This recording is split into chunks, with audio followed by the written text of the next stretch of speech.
The evaluation is that if staff is interested in going with something similar with putting a cap per neighborhood or per business district or street or block, that staff would need to do further evaluations on the financial impacts of that policy and consider how it would impact the active legal SDR operations in visitor-driven areas.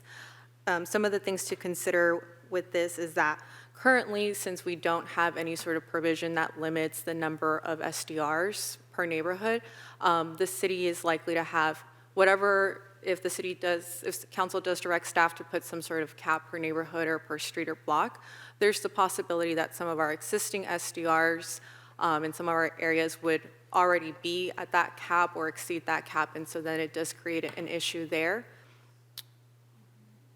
And then we also already have a cap of 150 STRs per citywide as well. Mm-hmm. The other issue that I would want the council to think about when you're thinking about limiting the number of STRs per neighborhood, that would require some determination in the event that we have more than the number that you have limited it to. So then the question comes up, how do you issue permits? And it can be on a first come, first served basis, but a lot of times this could involve more administrative determination, a lottery. I mean, you know, is first come, first serve, I'm just telling you what I've heard in other jurisdictions, is first come, first serve really the fairest thing? That's an argument I've heard. I've also heard, wouldn't it be more equitable to have a lottery system so that every year you have a system on who is going to receive the permits for that neighborhood? And you can imagine everything that would be entailed with regard to that sort of system. So there's more than just the council just limiting the number if the council wants to consider something other than first come, first serve. Mm-hmm. And you're generally going to have a higher concentration in the coastal zone because that's generally where people want to come and stay. That's going to be affected by coastal commission. Mm-hmm. So there's a lot involved in the density issue. And for the people who live in those neighborhoods, though, I mean, they're definitely greater impacted, right? Exactly. So, I mean, you know, Cindy Abbott put these statistics together, but, you know, we have, between Shoreview and Sharp Park, we have 63 about, so 37% right now. So they are really impacted more than any other part of town. Mm-hmm. And they're impacted more by the tourists also. But that's, to me, that's kind of part of, you live by the ocean, you're going to have different impacts than someone who doesn't live by the ocean. Well, but they didn't necessarily sign up for that when they bought their house, right? When I think there Sure are... they did. I mean, you expect you're going to have, I mean, if you live where I live, you're not going to have the tourist traffic that you have in Sharp Park. I'm not talking about tourist traffic. I'm talking about people coming into the house next door to you every day. Well, I mean, we are hearing as painful stories from people who live on a court in the back of the valley. Right. Or on a street way up at the end of a long residential street about the, or at the top of where Talbot, up in Talbot area. Mm-hmm. So the impact, even though it's more frequent because there's more of them in Sharp Park and in Pedro Point, even where there aren't as many of them, the issue of pain in the community is consistent. Yeah. It's widespread. And that is what I want to address. Mm-hmm. For me, I mean, I know you have a presentation and we need to do this in a process, but I'll just put it out there that, I want to figure out how do we take away 80% of the pain, right? Yeah. let's focus on those, we can nuance and, fine tune, but if we're missing that big chunk, then we're not doing our job as efficiently as we could. That's Agreed. kind of how I feel. Yeah. Yeah. No, that's not kind of And how I I, feel. and I think That's how some I of the other policies that we're considering that we've even talked about 2 weeks ago will actually help alleviate some of the density issues, in this area too. But I agree with that. there are some policies out there that actually state like you have to have like, just, don't quote me on the number, but like 500 feet between parcels or something like that. And I don't know if you saw any of those while you were doing your research, Stephanie? Yeah, so there was one jurisdiction that has a buffer. Let me find it. So it's a 55-foot buffer between SDRs. In that jurisdiction, there is also an and, so it's 55-foot buffer between SDRs and no more than 15% of parcels per block. 55 feet wouldn't make much difference here because most lots are 50 feet wide, It would just mean that you couldn't have two right next to right each next door. Correct. other. Yeah. And what was the last part, Stephanie? And no more than 15% of parcels per block would be allowed to operate as an SDR. 15? 15, 1-5. While the 55 feet doesn't seem like a large space, it does begin to address the condo issue.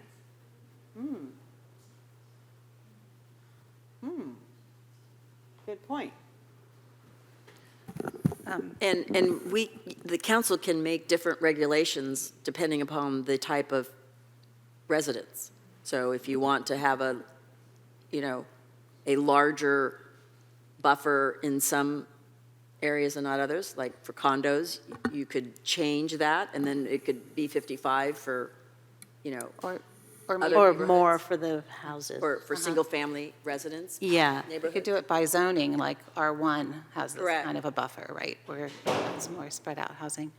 And to that point, on the other side of the spectrum, like Half Moon Bay also has an exception in certain visitor-serving commercial zones. Yes. Where their regular, very restrictive regulations don't apply. And so people don't have to have a primary residency, and people can actually book even longer, I believe. And so that's one of the reasons I was asking for the zoning maps before. And I know, one of the residents back there that I spoke to, like they're on Palmetto, next to a cannabis store. There are no residences around them. It's a C1 zone.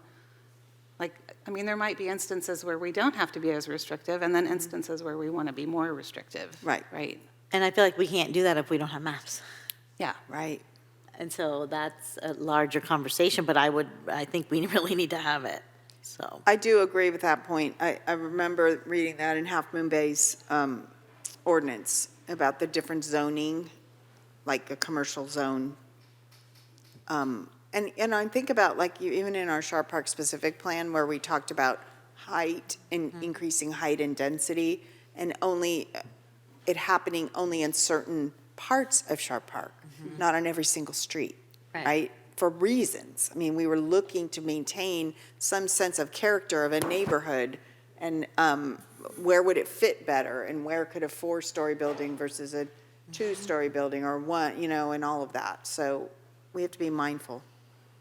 And I think we're currently updating our zoning maps, and we'll be updating them with the housing element work, and so I'm not sure that, we're ready to do this, I don't know, immediately, but I wanted to ask too, I think I heard the answer that hotels are not permitted by right in any zone right now. Is that correct? It takes a use permit application? I believe that's correct. I believe Mr. Vantas mentioned that at a previous meeting. Correct. Mr. Ventes? Wow, even in Sharp Park, in Rockaway? I'm sorry, can you repeat the question? Hotels being hotels being permitted by right in any of our zoning? I don't know that off the top of my head, but if you give me 2 minutes, I can respond to that. Okay. I was just thinking, I don't think she said by right, I think she said a use permit.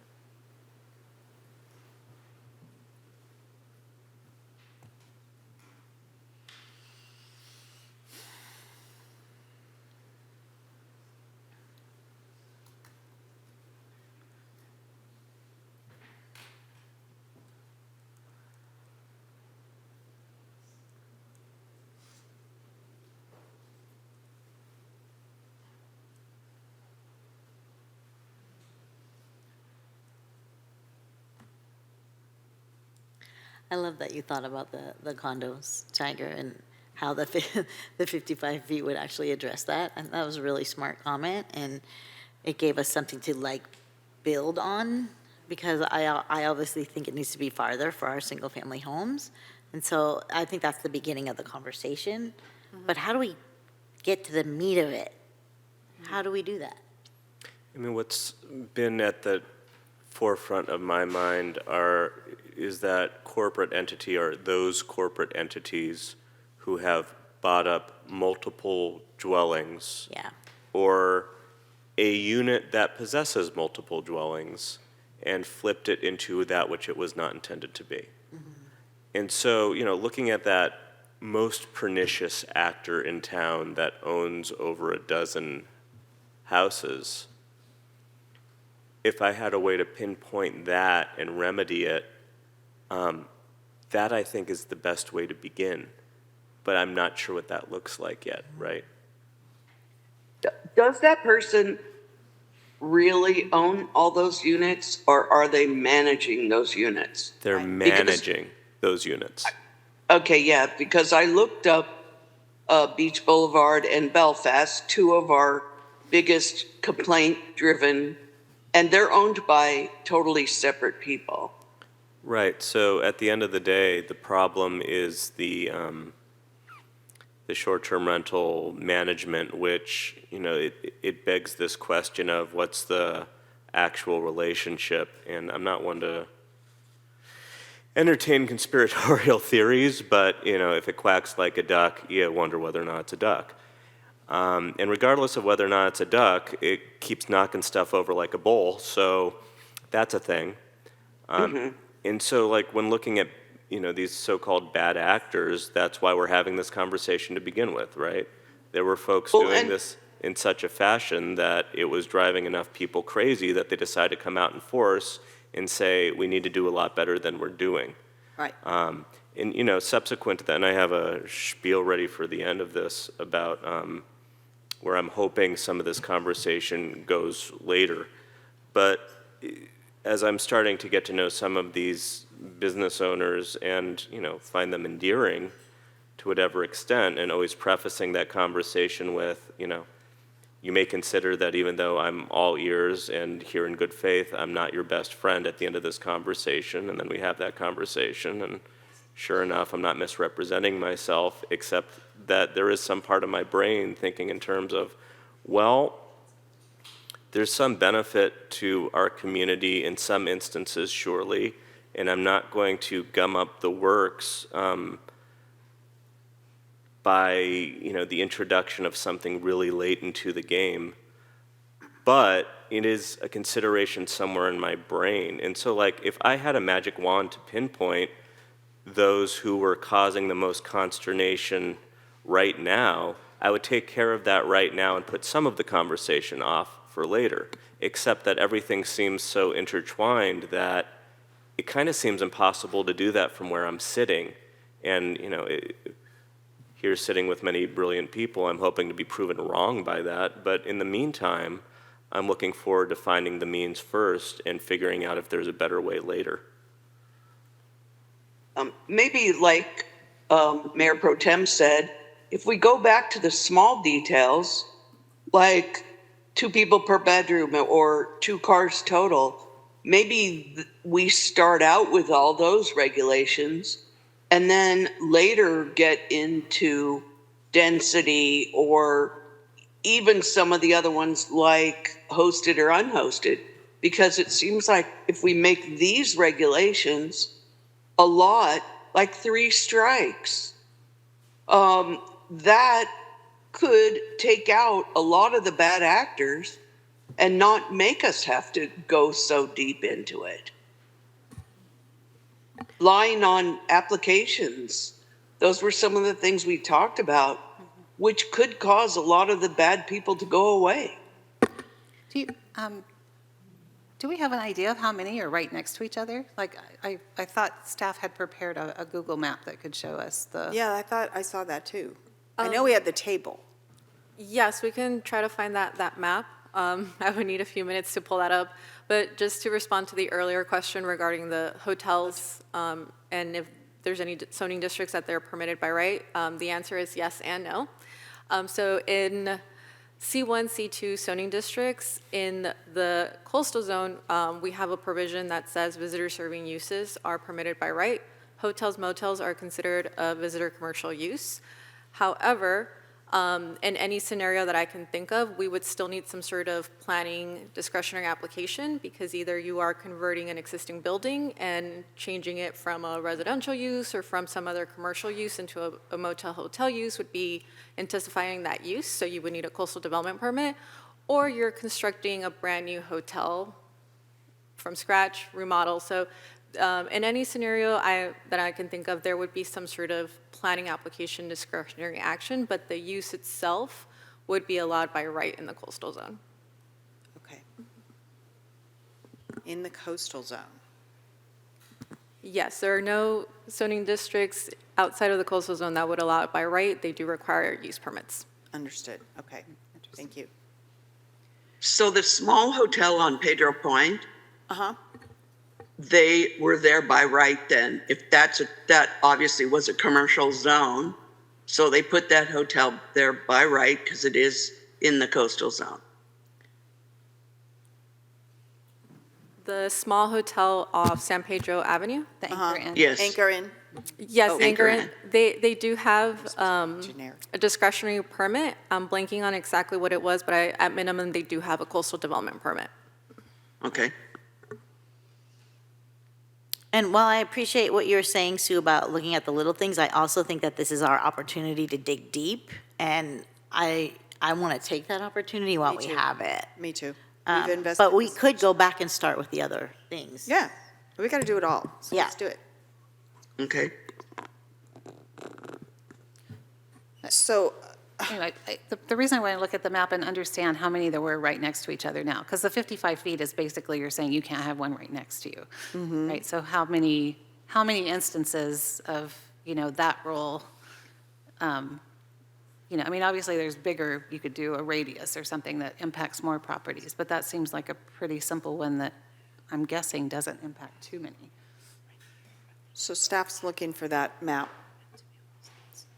I'm gonna. You could always make the radius larger than 55 feet or whatever you would like. Right.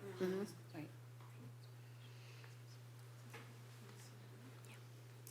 Okay, so this issue of zoning differences, coastal zone versus non-coastal zone. That's been brought up by, if I'm remembering, people are not in the coastal zone.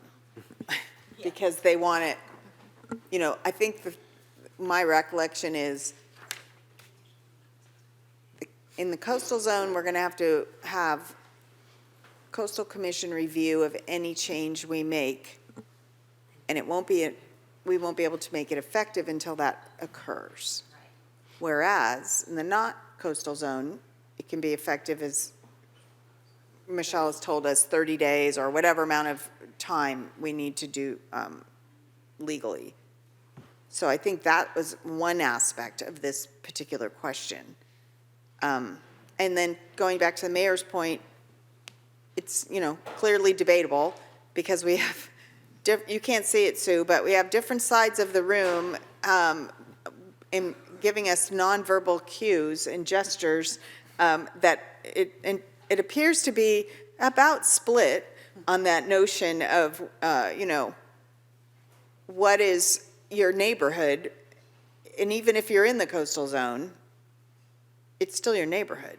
right? And so that. Correct. But they should expect to have to deal with more visitors. Well, if they're walking on the promenade across the street from you, it's one thing. If they're bamming around in a, 3 o'clock in the morning, opening and closing doors and doing a lot of other things that are completely unacceptable, it's another, right? So how do we address that? That's what I want to get after, and we need to figure that out. I like the idea of having buffers, distance, right? I mean, I heard from someone, we've heard from them more than once, very small block in Sharp Park, and they have 3 on their very small, short little block. That's too many. I don't know what to do about that, but the distance, I think, would make sense. But it's going to be messy, and it's going to take some time, to the city attorney's point, because if you currently have people that are doing this right now, how do you address the fact that, okay, there's 3 of you, but only one of you is going to be able to keep doing it?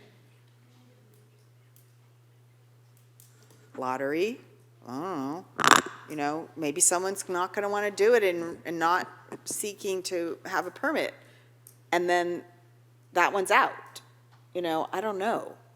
But I don't want this to take 10 years to naturally fall away all by itself. That's not my intent. And if I could add to that question, it was mentioned by one of the council members, I don't remember which, is that the data on the ground is going to change. So all of the other restrictions on the program will result in, whether it's hosted, unhosted limitations or others, multi-family, whatever. It's going to change how many STRs are in neighborhoods. And so while that is in, and then to Mayor Vaterlas's comment about sort of thinking about different phases of this program, because while that's changing, do you really want to go through a really complex and challenging lottery system for who gets what, when in fact maybe that's not necessary for that block because others are forced out because of other restrictions on the program. So there's a lot, like the council said, there's a lot of intertwining things here. And one construct is you have these phases of the program. We're working hard on enforcement, right? Phase 1, figure that out, then move, if that doesn't work and take care of bad actors, moving to phase 2, which council could consider then other things as new tools in the kit in the future if the first set of tools didn't take care of things, et cetera. So that's kind of a policy-making context or construct that the council could consider in this dialogue tonight.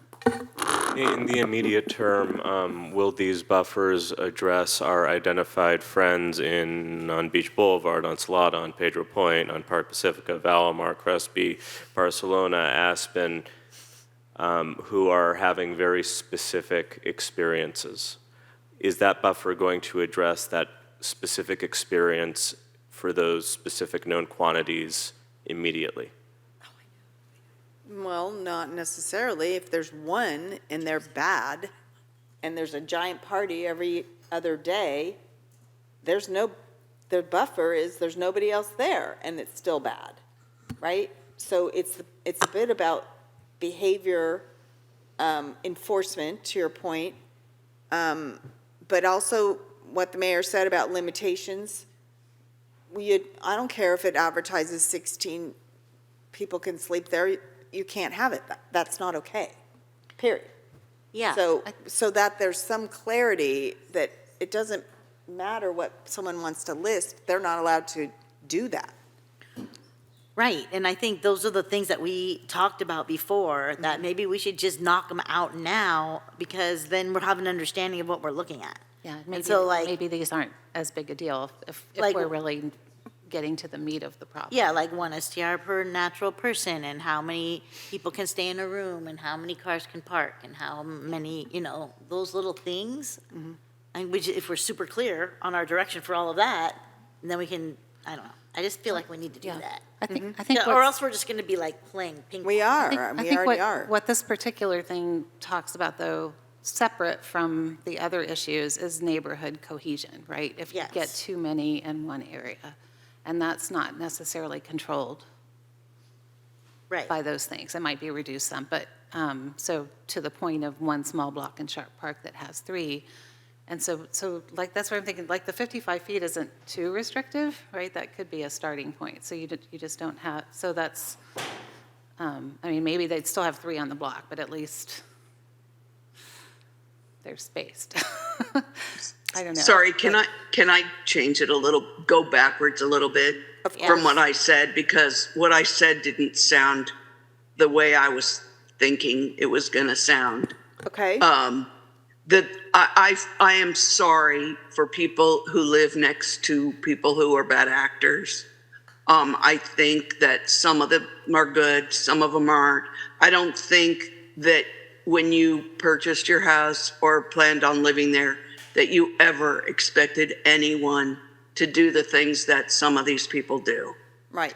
And so I didn't want that comment to sound cold that I made earlier, because I do care about what happens next year. So sorry, that was out of topic, but I had to go backwards. Thank you. Sue, Okay, so I think we covered this. did we? I mean, do we want different regulations for coastal zone and non-coastal zone? Only to the degree that you could begin enforcing. I think that's the reason why this matters, right? Yeah. Well, yeah, but I think the density issue is more important in the coastal zone. I don't think we need different policies for the other, but we could address the density issue one way. I see. And I don't even know if it's a problem. So maybe we put a pin in this, and when you can come back and tell us, like, how many are right next to each other, or, we can see how far apart they are, we can, consider a regulation. I want And to, if sorry.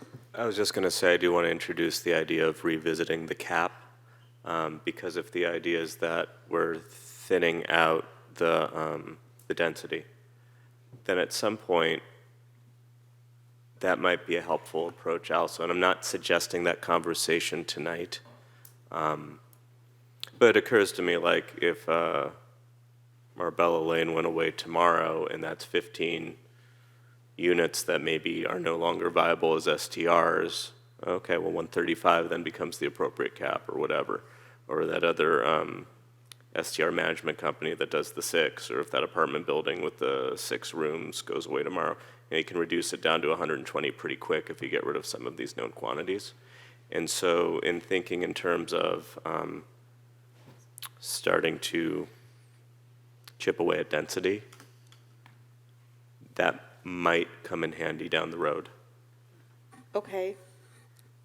What I'm thinking, though, is that the cap presently doesn't differentiate between hosted and Yeah, exactly. unhosted.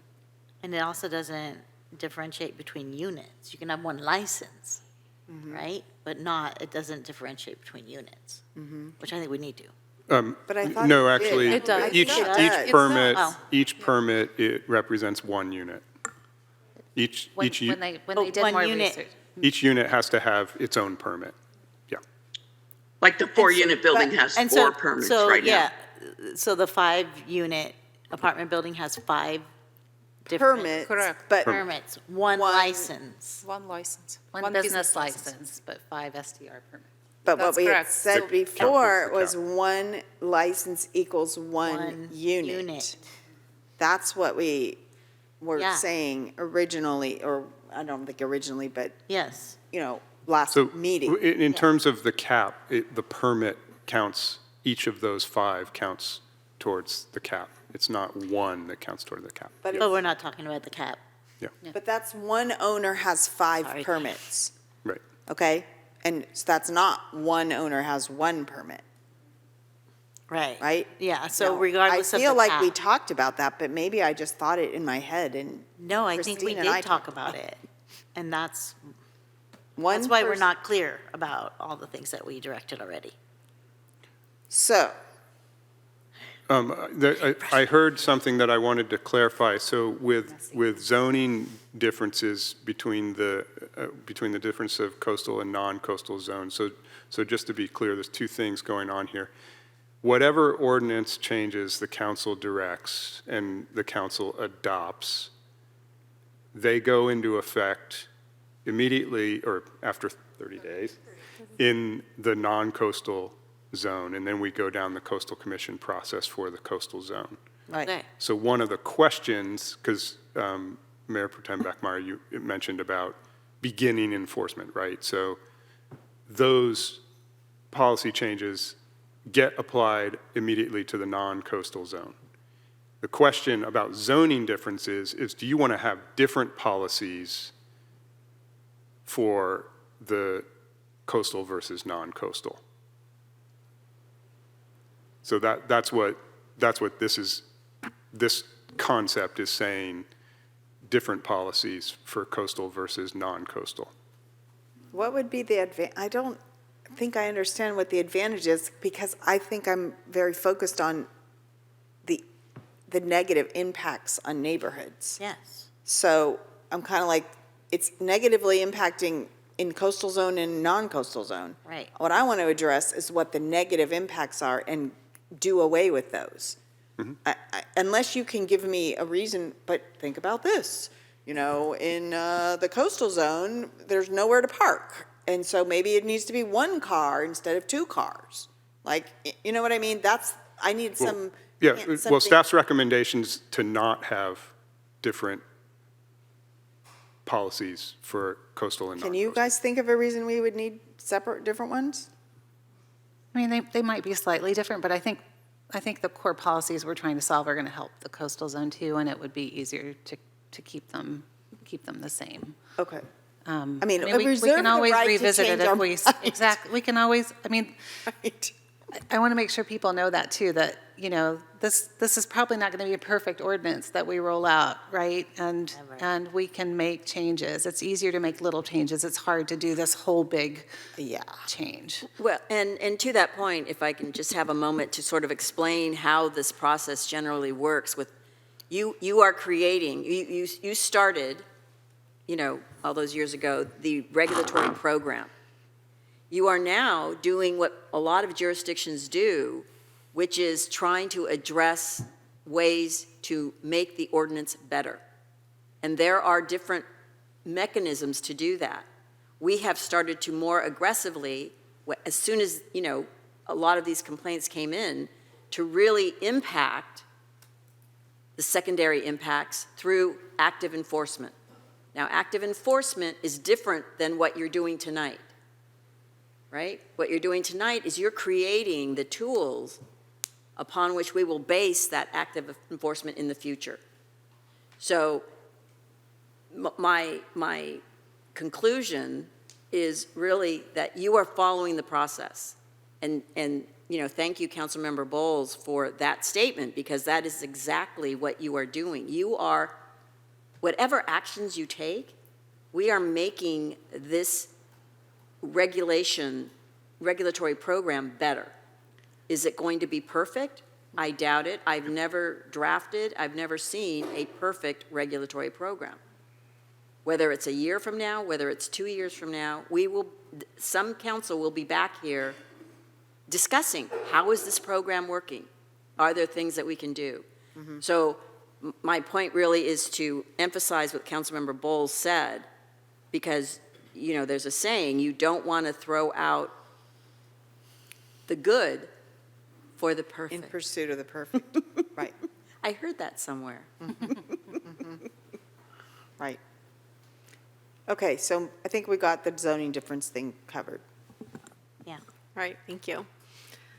So that was the last policy that the council had not previously discussed. So now we're just going to go through some of the policy considerations that we had discussed at the end of August.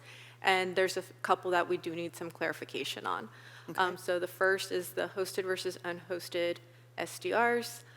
So the direction was to create definitions for hosted versus unhosted SDR properties.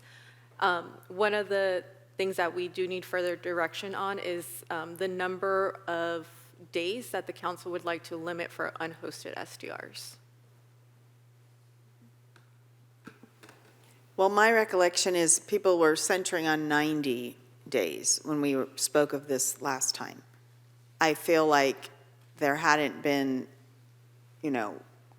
pros and cons discussed, or what is, the benefit or not, or what. I certainly expect for some year-round operators, some current year-round operators, a limit of 90 days is not going to be financially sufficient for them to want to continue doing business. And so if the goal is eliminating some of the businesses that are operating in residential neighborhoods, I think it will accomplish that. I don't know how much.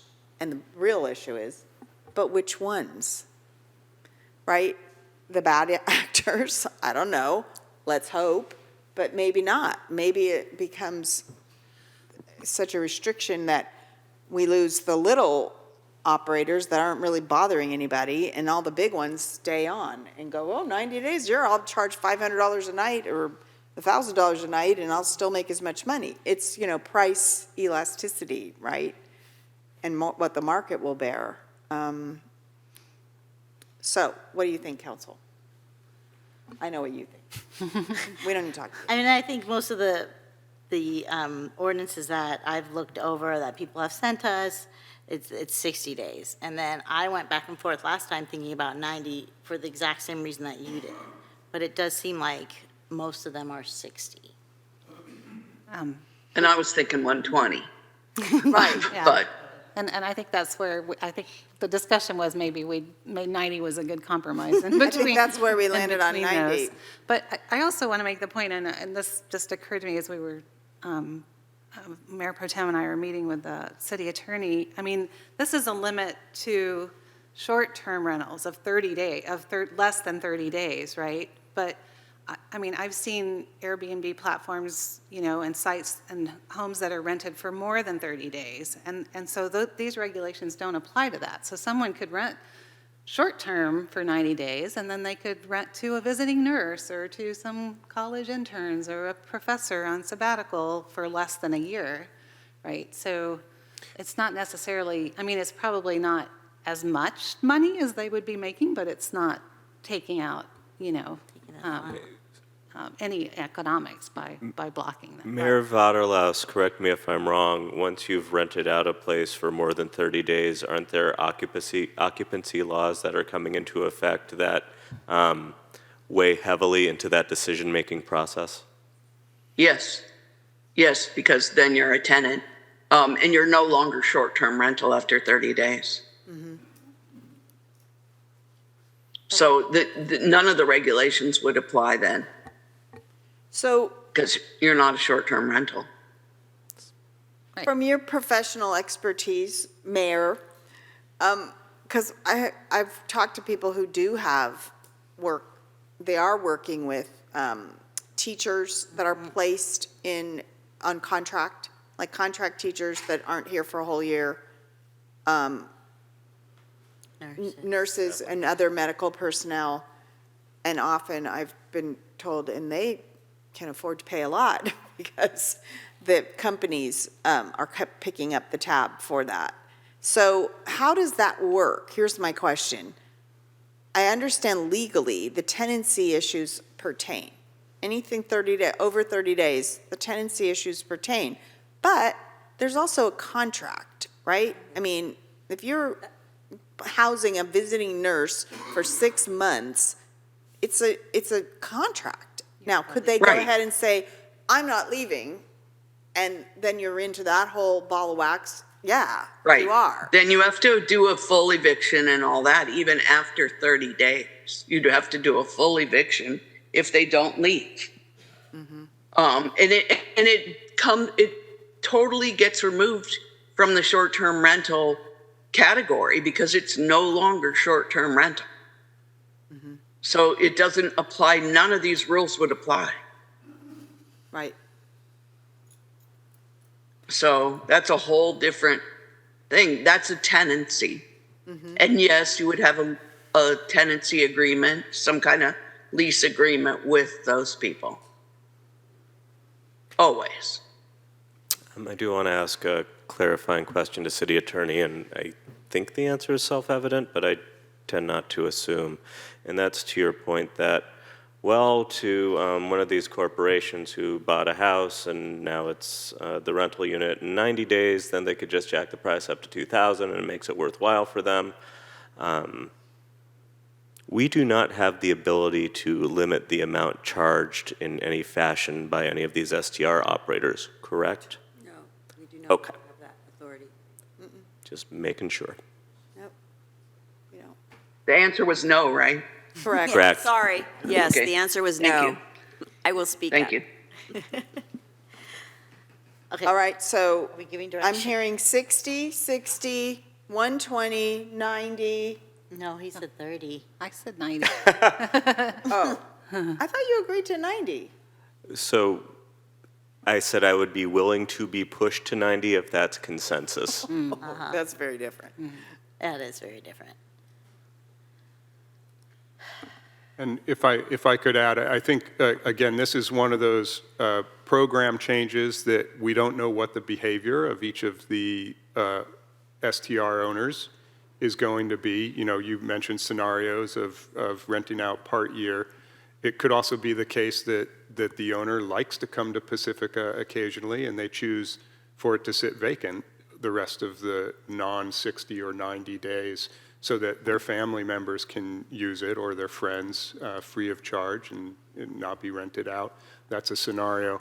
And then just add to this conversation to make sure that in the council questions, the direct TOT impact, fiscal impact is estimated, and Ms. Carter can talk about, if the council is interested, in the assumptions that were made in that to show what the difference between 60, 90, and 120 days is. Okay. We can also incorporate minimum days rented, right? In other words, it must be rented some amount of days. Instead of. Like Thought we had. 3 we had landed- days, or 2 to 3 days minimum, Yeah. that type of Oh, I thought you meant overall. No, no. No, I just. minimum. And, No, I don't know that you could, Can we? but. Yes. Yes, it's. Yes. no, you mean some consecutive nights? Yeah. So council already, that's another point That's on another another point. slide. Council already directed 2 consecutive nights, right? Yes, it's on future slides, so we'll get to that. So, You- did we direct 2 or did we talk Yeah, about you 2 or did. 3? You already You talked directed about it. us to do that. I actually have a problem with hosted because some of the small people that we talk to don't have a host in their Airbnb. And I've said this before, but I did own an Airbnb in Arizona. I never hosted. It was available for whole house only. I had it because I wanted to go there. I did only rent it for several months and I wanted to go. My granddaughter and my daughter live nearby. And a lot of it was vacant. A lot of times there was no one there. I didn't want to rent long-term rental because I wanted the availability to be there. Just like several of the people that have talked to us about hosted versus non-hosted. Yeah. So my real thought is that I would not like any time period for hosted because I think that the rest of these items are going to take care of that issue. So I think I agree with that. I think we did say that, Sue, that hosted didn't have a limitation. Yeah. We're talking about unhosted. Right. I'm sorry, unhosted is what I said it backwards. I really don't have a problem with unhosted STRs because, sorry, I said it backwards. So what you mean to say is you are okay with no limit at all on how many nights an unhosted STR may operate? Yes, I know that would be not in consensus with the rest of the council. I just think that if we have all these other additional regulations, that the people, I mean, a lot of the people who currently are unhosted are not having issues. A lot of them. There are unhosted that are having issues, but there are a lot of them that aren't, that came to us and talked to us about their issues and about the people who live, say, in the East Bay that don't ever host their Airbnb here, never. But they don't have problems. And, it seems to me that if we did inspections and we did 2 cars maximum and 2 people per bedroom and limit 2 to 3 days and all the other regulations, the 3 strikes, the no lying, those kind of things are going to limit the problems with unhosted. And I think the position of neighborhoods and operating commercial businesses in neighborhoods is the thing that But wait a minute. We have pages and pages and pages of at-home businesses. One of our council members has an at-home business. There are people who go and get their pizza at an at-home business and food and cookies and all kinds of services at home. So are we limiting business in residential districts? I don't think so. No, we have used, what is it called? Home occupancy. Yeah, they're tiny. You get some very maximum square footage, which is like, I think, 300 square feet or something. So it's not The a whole big house. business where people are coming in and out all the time. It's a very different. When it comes to those scenario. occupancy uses, isn't there somebody who lives there with their business? Yes. What we are very specifically talking about are people who are not living with their business. Right. Right. And I That's the think- difference. Right. So that's the issue. Yeah, but not in a lot of, I just wanted to clarify, in a lot of our letters that we've gotten, they say there shouldn't be businesses in residential districts, although there are many, many businesses in residential districts. True. I think, but a lot of the letter says they don't want hotel-type businesses in residential. Homes, not hotels. That's I what, mean, yeah. to summarize it. Small h. I'm talking generically. But the point is, what do we want to do with this? What are we doing, council? I think we still need the limits. We need limits. Yeah. I mean, that's some of the research that San Francisco did that I brought up the last time, making it not such a money-making opportunity that it's causing more units to be taken away from residents who want to live here.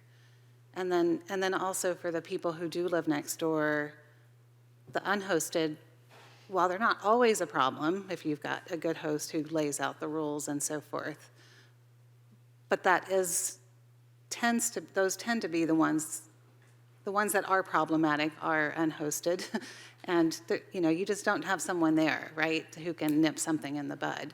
And so the effects for the people who live next door are greater, right? I mean, everyone I've talked to who lives next door to one would really like to have 60 days, right, to minimize the impacts to their lives that for all this in and out all the time. Anyway, I feel strongly that we need a limit and finding the right one. Yeah. What was your preference? 30? My preference 60? is that houses are not bought specifically with the notion in mind that they be flipped into a makeshift hotel room. Right. And that whatever cap we're putting on it disincentivizes that very specific purchase tendency. And it's not banning unhosted, Right. right? We're not banning.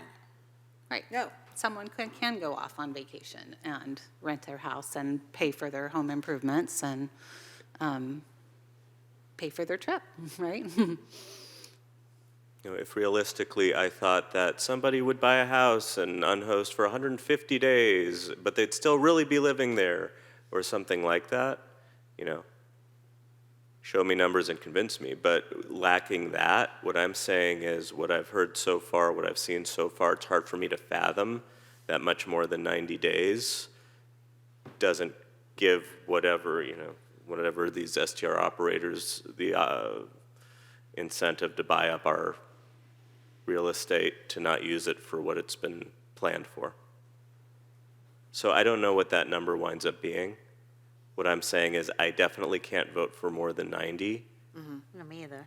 Because not knowing what I don't know, that feels like as far as my brain can stretch it. But if y'all have a better sense than I have, I think I began with my comments the other night by saying, look, I may not vote with consensus at the end of the night. Understood. Because I do feel, after my 6 years of planning efforts in this city and working with lots of other people over that period of time, and staff and community members, I can be okay sitting over here a little bit more conservative than the rest and not voting with consensus. Well, my thought was definitely not with consensus. I mean, but I gave my opinion anyway. Understood. So, and also I can look at the chart that we got today that says the loss of income for the city, limiting the numbers. Do we have that? Yeah, and I was going to say I wouldn't be doing my job if I didn't specifically and transparently talk about that estimate. This is just based on some assumptions, just for the TOT general fund revenue impact.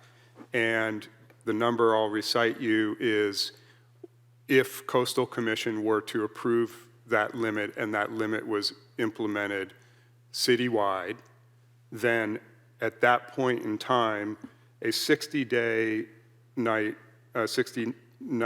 limitation would reduce our TOT by a range of $800,000 to just over $1 million per year. 90 days would be a reduction of $680,000 to $880,000, and a 120-day limit would be a reduction to TOT of $560,000 to $720,000. Wait, that can't be right. Because the 120 would be, I see, I'm sorry. Less, okay. Less, sorry. yes. And Ms. Carter can talk more about the assumptions that went into that, but that, and it's not a straightforward number to calculate, but that's our best calculation at this point in time. So once it's into effect, I'll be coming back with budget recommendations to close a deficit for $1 million or what have you. It doesn't factor in all of those other potential effects. Each year we have to take the tax revenues that come in to balance our budget, but just in isolation for this variable to this program, that's the best knowledge we have about the fiscal impact to the city. Do you want to tell us more, Sure. Assistant City Manager? Right, so city manager stated here, so this is really quick estimate of the impact of TOT just on one policy direction. So we didn't factor in all this multifamily discussion that you just had that will also have financial impact.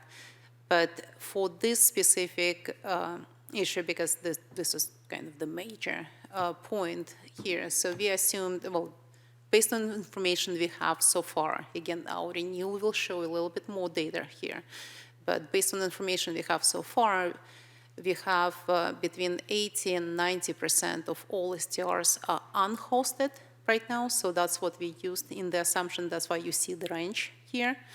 And we also assumed roughly 70% occupancy for those STRs, which is, again, consistent with what we've seen so far. So again, these are the ranges, but keep in mind that it assumes that every current STR operator will continue operating under new restricted conditions, which is very unlikely. So as we already talked about it through this discussion. So how the market will react, how the operators will react, we don't know. And so the impact, at least in the first few years, is likely to be greater than what you see in front of you. But remember too, in Half Moon Bay, it went up, their TOTs after they put in their restrictions, and even with a 60-day, they had more applications, and their TOTs went up. But one point I want to add about Half Moon Bay. So Half Moon Bay is a city 3 times smaller than Pacifica. It has 19 hotels, about 700 rooms, compared to 300 Right. rooms in Pacifica. So But they demand have is very different. 70 STRs for a population that's a third of ours, and we have 150. So, I mean, in terms of the STRs, it's about the same percentage. Based on the information units of we housing. saw in our research, I think they have very limited number of permitted STRs right now. Official number of permitted STRs is very low. Yeah, I was going to say, I think their TOT went up because the total number of operators increased. When we went to the meeting in where was it? Half Moon Bay. When they were, because they're in a different position than us because they weren't already operating with an ordinance. So when we went to that meeting, that was the first time their ordinance was being implemented. I think they had 8. I feel like 8 was the number of unhosted operators at that time. So I think once the regulations were put in place, people knew what the rules of the game were. They started doing it more, thus the income went up, right? Right. So it is undeniable that we will bring in less TOT with any one of these changes. Right. For sure. Yeah. I'm, thinking about things like, what are our costs for operating this program? What are our costs with regard to code enforcement? What are our costs with regard to permit management? We're talking about, it sounds to me like doubling the length, maybe more than doubling the length of the permit application with some of the things that we've talked about adding to it. There's going to be an increase in, I believe, staff time to manage the permits themselves. That's an increase in cost. So it's not just we're reducing the amount of TOT we earn, it's like we're making the whole overall program more complicated. That's going to take more staff to manage it. So we're reducing the money and increasing the cost. And thus, it's going to have a big impact. That's the reality. And I heard you loud and clear. But we It's gonna can have- also increase the fees, and we can also increase the fines to help pay for the enforcement, right? So it's like this is just a little part of the equation. That's what kind of bothers, I mean, I know this is a problem, but what else can we do to make I know. some of this up? I mean, it's undeniable. But the fact is, we have to do something. We Yeah, can't we do. keep it We have the way it is. We just can't. The way it is not working for our community. I agree with that. If I may suggest something, so maybe there are certain clear directions that you gave us last time, so maybe we can go over those first and then go Isn't that back what you said to happened? the points that you Go ahead. discussed. Ben is getting irritated. We wouldn't like Mary when she's angry. No. Do we need to finish deliberation on No, so what I'm suggesting, we're skipping on all the items that you see in red here, so you can go back and clarify your direction, and let's just go over the rest of the direction that you already No, I know, provided but last I time. thought we were getting close on 1B, or do we want to wait for? In terms of the number, okay, here's what I think. The number's either 60 or 90. Yeah. That's what I thought when I walked in the door tonight. I don't feel like we've decided. And with 90, that allows for 7.5 days a month rental. That's how I'm looking at that. I know it's not very much, but when there was big parties behind my house, every single weekend would be a lot for me and for my landlords and for all of my neighbors. And so I don't want to lose sight of how destructive that can be to our neighborhoods. Right. I also don't want to, take away business from people who are doing good business. It's really hard to find a balance, and so, yeah. I think 90 is, we should start out with 90.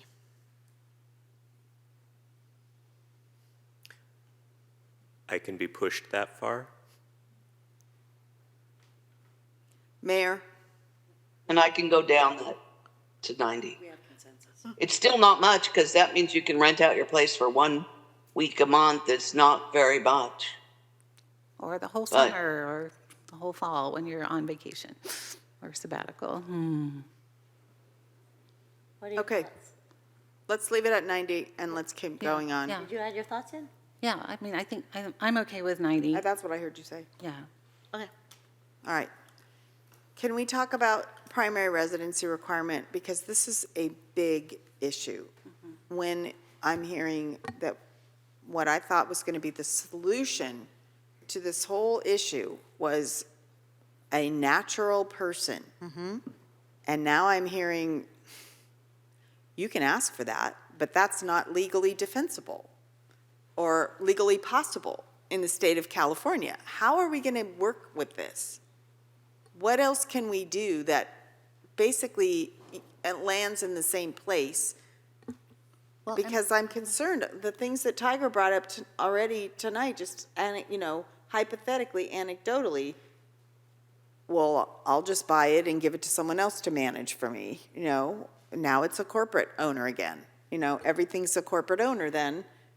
No, it's corporate managed. It's not corporate owned. If you give it to a manager, that's a whole different thing than owner.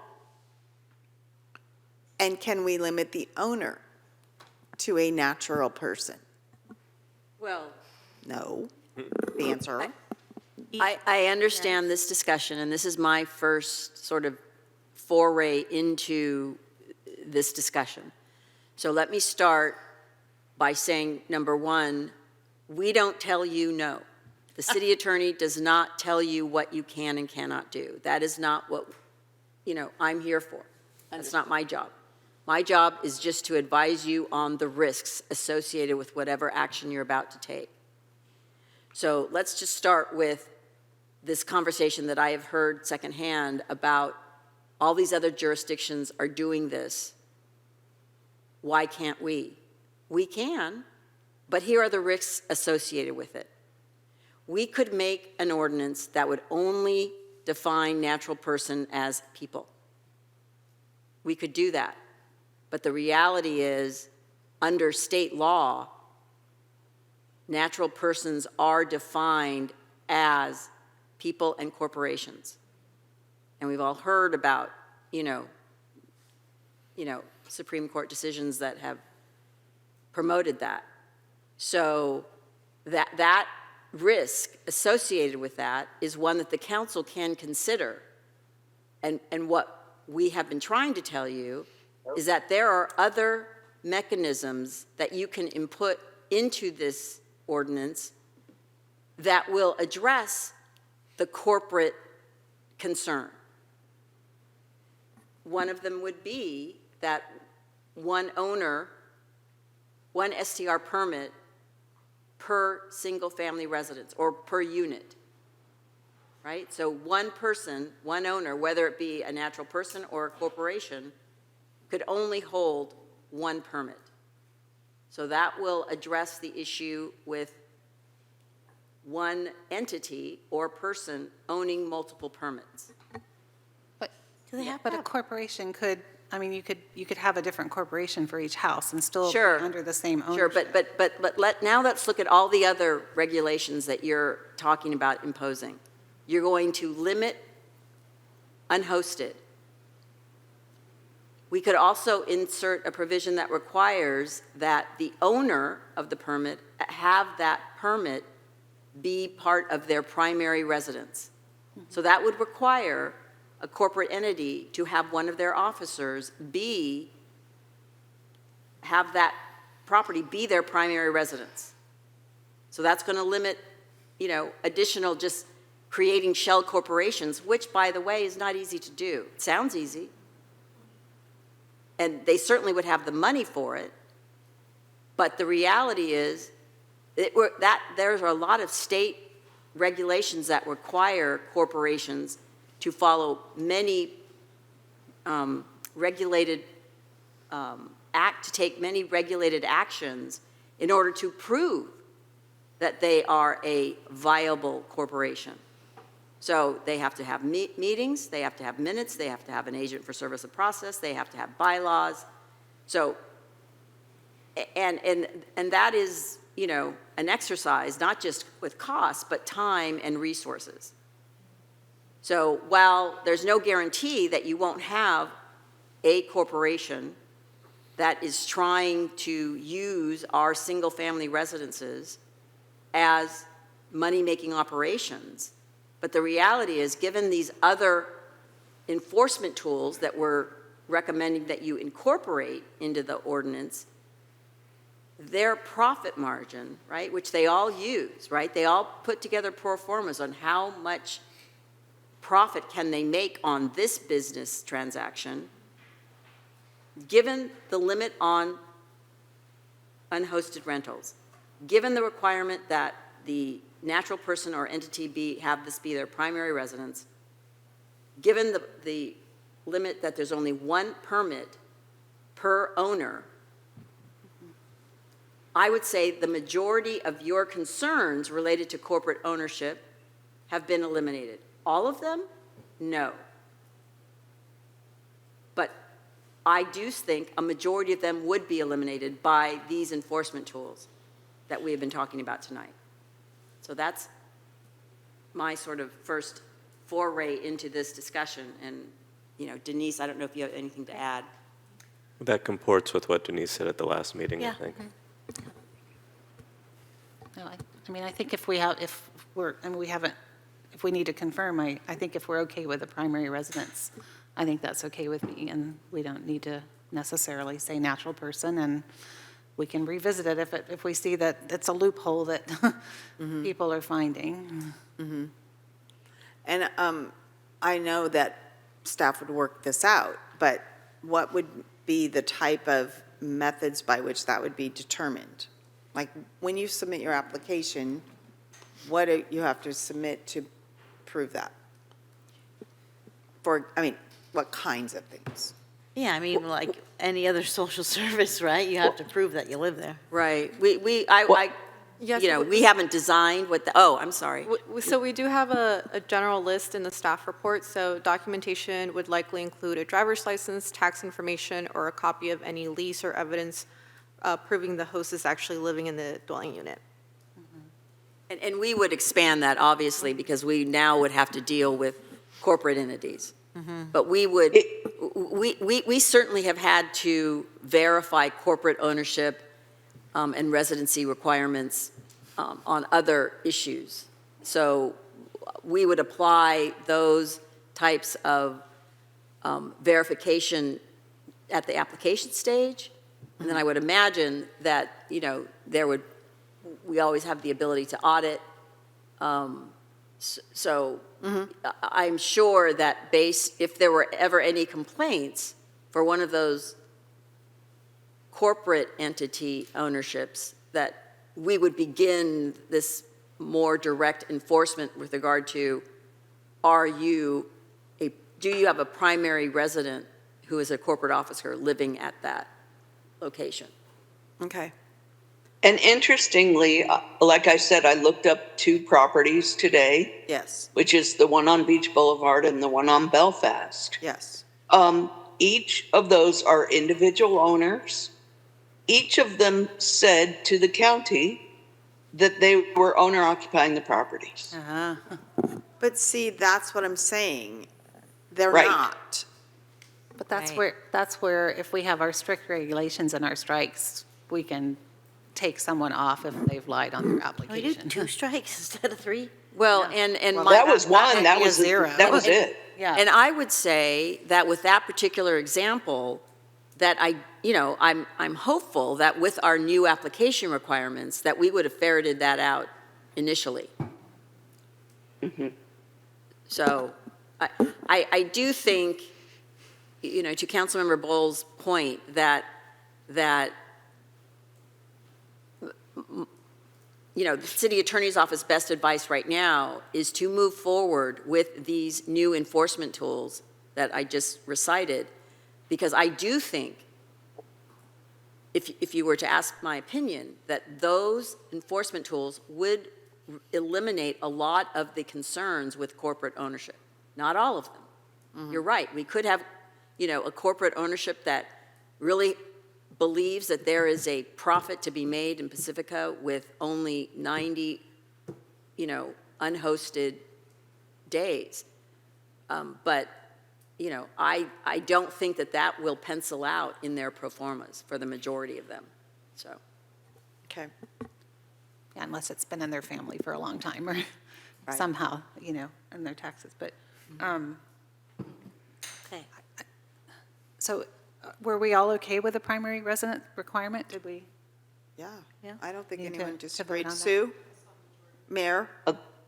Well, you know, I mean, what Michelle just said was, you know, the thing, sorry, I don't know, I'm sorry, I'm talking. Oops. Forget it, just go ahead, go on. Okay. So, well, was that a yes from everybody? And then I have I a think question so. to ask. It was. I think it's a yes. I think Sue has, maybe isn't fully convinced, but is a yes anyway, right, Sue? Yes. Okay. So, I mean, I've talked to some of the operators who supposedly are good operators. They're telling me they are. I don't know what complaints they've had. Do we want to make any exceptions for people that have been permitted for a certain amount of time, but who don't live here? Or people that have bought and had to move to Oakland for a little while? Wait, oh my God. Wait, You're opening a huge can of worms. well, I'm not opening, I didn't want to open a huge one. I was going to say. Just a small one. She could- only wants to open a it could tiny be- can of worms.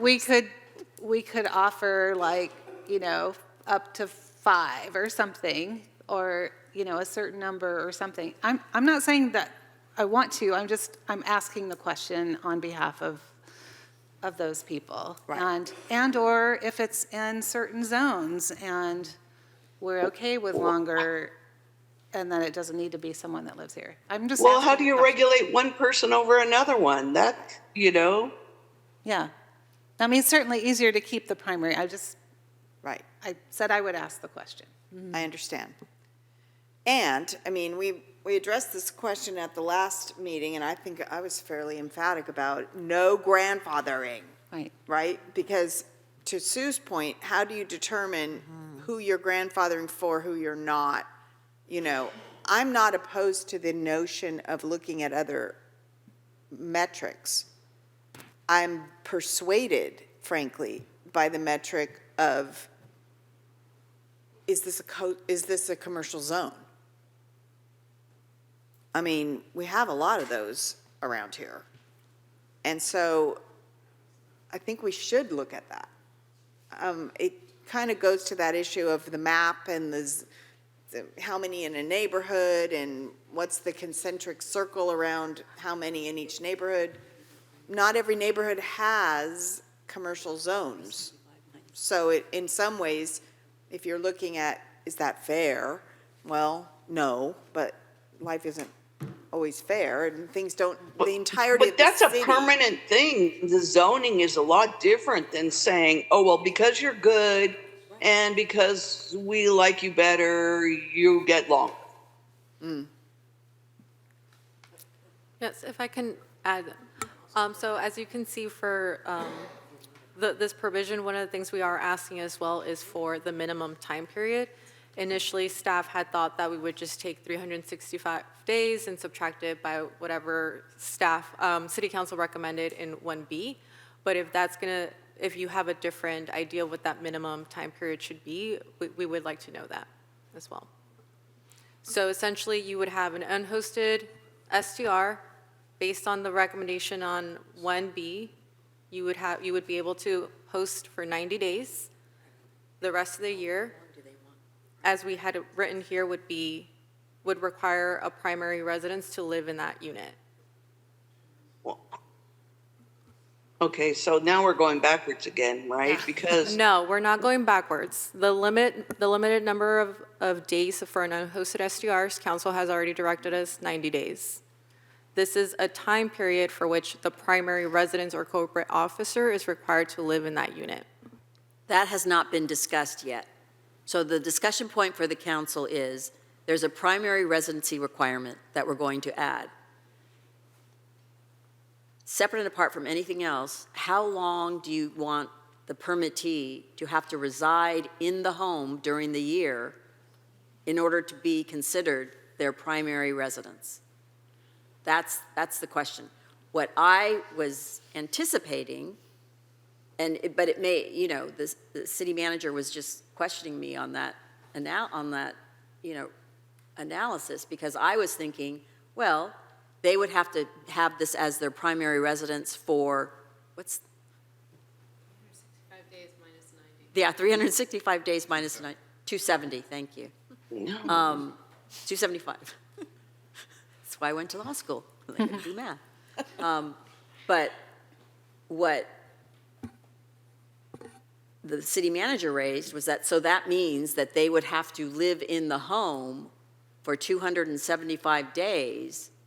And what about the non-corporate permittees who want to have it unhosted for, 90 days, but then also want to have a long-term lease of, 3 months? And this, my thinking, would eliminate the ability of single-family property owners, not corporations, to have 90 days of unhosted and then possibly 3 months of a lease for, a teacher or something like that. So, there are implications to the determination of how long do you want the permittee to live in the home in order to substantiate primary residence. And how do you verify that? And what if somebody goes away for a year? And that's the other issue. Yeah. I would say that in terms of enforcement, the most effective enforcement tool in this scenario is the application process, is to get some kind of confirmation at that point. If the council's concern, and this could be my, misunderstanding, and maybe that's why the city manager raised it to me, if the primary concern is corporate ownership with the primary residency requirement, then it wouldn't be an issue with how many days you are requiring primary residency. But if you are trying to address primary residency in general, for both single-family owners, natural people, as well as corporate ownership, this kind of primary residency requirement, if it's too onerous, could impact their ability to rent out their home even for long-term leases. yeah.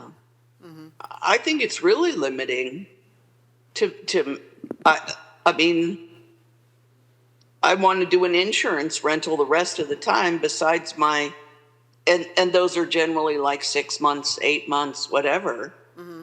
Then you're limiting people from renting out houses, and that's totally contrary to why we're doing this, because we want more rentals. Right. And for me, I always thought just the primary residency requirement was enough. Like, you can't have two primary residences, right? For voting, for your tax return, you have to show a primary residence. And yeah, you might be traveling. You might have to go take care of an elderly mother in New York for 2 years. I mean, I don't think we need to be police on that. I don't either, but I guess what I want to explore is, what am I not thinking of? Right? What am I naively going, oh, no, it'll be fine. And then we find out, oh, we didn't think of that. Well, I would say one of the challenges with this will be absolutely enforcement. So it's based on self-reporting, and if there's egregious sort of example of it seems like it's being violated, then it's going to be expensive and lengthy to try to determine the records. Like, so were you, just in Europe for 6 months or not, or what, How do we do that? I mean, just operationally and enforcement on the ground, that's going to be very challenging. But there's the deterrent effect about like, well, okay, if we do confirm after auditing that you violated your, the conditions of the permit, then your permit will be revoked. But it would be very complicated to enforce. Yeah, and that is exactly why, my opinion is that the best way to secure a primary residence requirement is to make it an onerous application process to assure that this is this person's primary residence as they get the permit. Now, because the reality is enforcement is, after the fact, is going to be difficult, not only to ferret out, but to prove. And so, with that said, I do think that in terms of addressing the corporation issue, just having a primary residency requirement without limiting the number of days that they have to be there, without policing the issue, will address, along with the other enforcement tools that we're thinking of putting in, will help address that problem. But if your issue is that you want single-family homeowners to have to reside in the residency for a certain period of time, that will impact their ability to use that residence if they want to lease it out for more than. For other, Well, yeah, we don't want to do that. for other purposes. Right. Right. Or were we initially talking about when you purchase it, you have to live there for 30 days before you can rent it out? Because there was talk about that too. That's a good point. And we saw that in, gosh, it was a while ago because Mike was still on council. In Truckee, I think it was. The way they were designing their program, and I honestly haven't gone to look and find out, well, how'd that work out for you, is you couldn't apply to have a short-term rental until you'd lived in the property a certain amount of time. And I Have you would heard say of that? that I have heard of those, not for the purpose of what we're talking about here for corporations, because I don't, it would have to be a longer period of time than 30 days, I would think. I would think that a corporation wouldn't mind paying for somebody to live there for 30 days. Right. And to depict that as their primary residence, if that were the only. Right. No, I think Truckee Yeah. was a year. It's like you bought it Right. 1 year after the date you took occupancy or ownership. I don't know what the right word is, Sue. Then you can come into our office and apply for an STR permit, but not before. And there, I think, now this was Truckee, but I think what they were No. trying to address was the vacation rental situation. And, they were trying to drive owners toward it being resident owners that may not be there all year long, but that it's a different, if you own it for your residence, whether you're there a lot or not a lot, it's your property in a way that you want to protect it or have it, And care about the neighbors and. right? Yeah. As versus a corporate kind of, Yeah. who cares? Yeah. We'll just, pay the think it's fine. enough. Yeah, I think that would be a very effective tool to incorporate into the ordinance. If you are trying to address the issue of, if we eliminate putting any time period for determining residency, then I would strongly recommend you that you do put a substantial time limit on ownership, purchase, and then use of the premises as an STR. And I think a year, that sounds like. Well, it gets to the point that you were making, Councilmember Big Stick, about buying it to flip it into an STR, right? Yep. takes away that incentive. Do you agree? Yeah. Yeah, Okay. Yeah, I'm good I'm with okay with that. We that. can put in a year. okay. We already took away a lot of incentive by putting in the unhosted time periods. Yeah, we did. Yeah, Yeah. That's really- I know that. I know. okay. So was I just hearing council consensus to implement a waiting period policy after purchase? So that's a new one that we haven't, I know. it's kind of teed up, so I want to make sure we're clear Yes. about that. And what you guys will have to figure out and help us understand is, okay, how do you do that If, when that wasn't the rules at the start? when if they already owned it? Like, Right. they've already owned it for 12 years. So then Yeah, no, if they've already had it, then, Yeah, That's fine. right, And it since would we- apply from the time of purchase, whenever Right. that was. okay. And Well, then a lot of the bad actors have already owned their properties for more than a year. Right? But it keeps new ones from wanting to do that. Right. But I then really is- don't know how I feel about this one. Okay, that's what I'm hoping that's why I want to talk about it. Like, what are the pitfalls? Like, what you just pointed one out.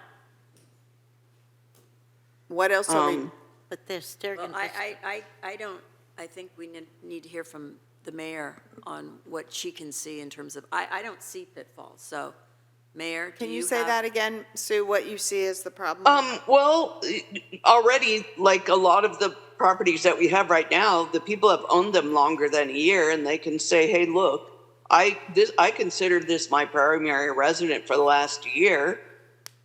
Even, we can't prove that they lived there or didn't at that time, which they didn't. But I don't know that you can tell a person either that you can only buy this property if you plan on living in it. Because we as realtors can't do that. I think the point We is, can't say you have to buy this property and live in it, it's a, because we're not determining whether you can have a short-term rental for 365 days after you've owned it. Well, if we were, in fact, telling them that they had to live there in order to purchase the property, that would be a problem, but that's not what we're saying. No. They can purchase the property, it's just that, do they want an STR permit?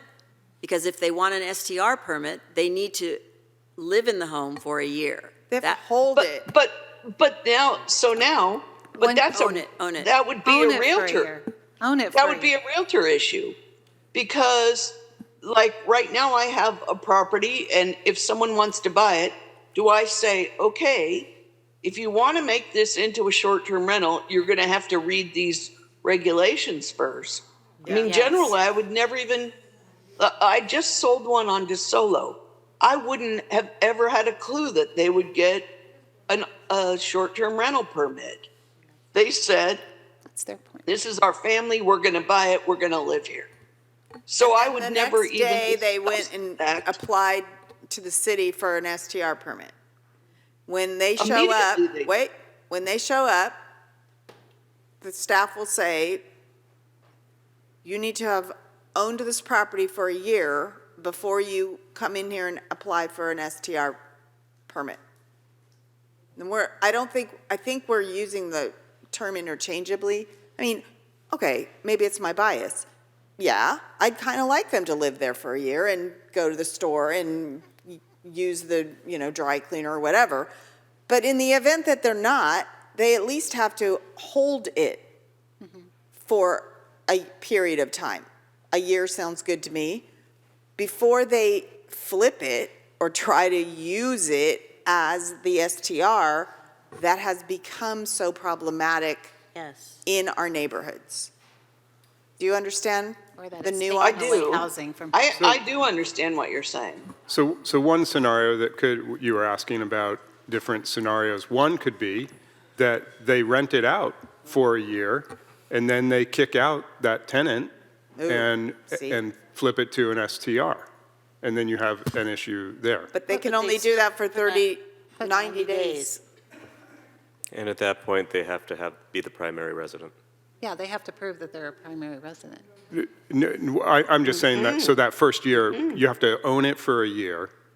And so to make money off their investment, they'd rent it for a year. Or 6 months, or whatever their lease, they wanted to strike up with a tenant.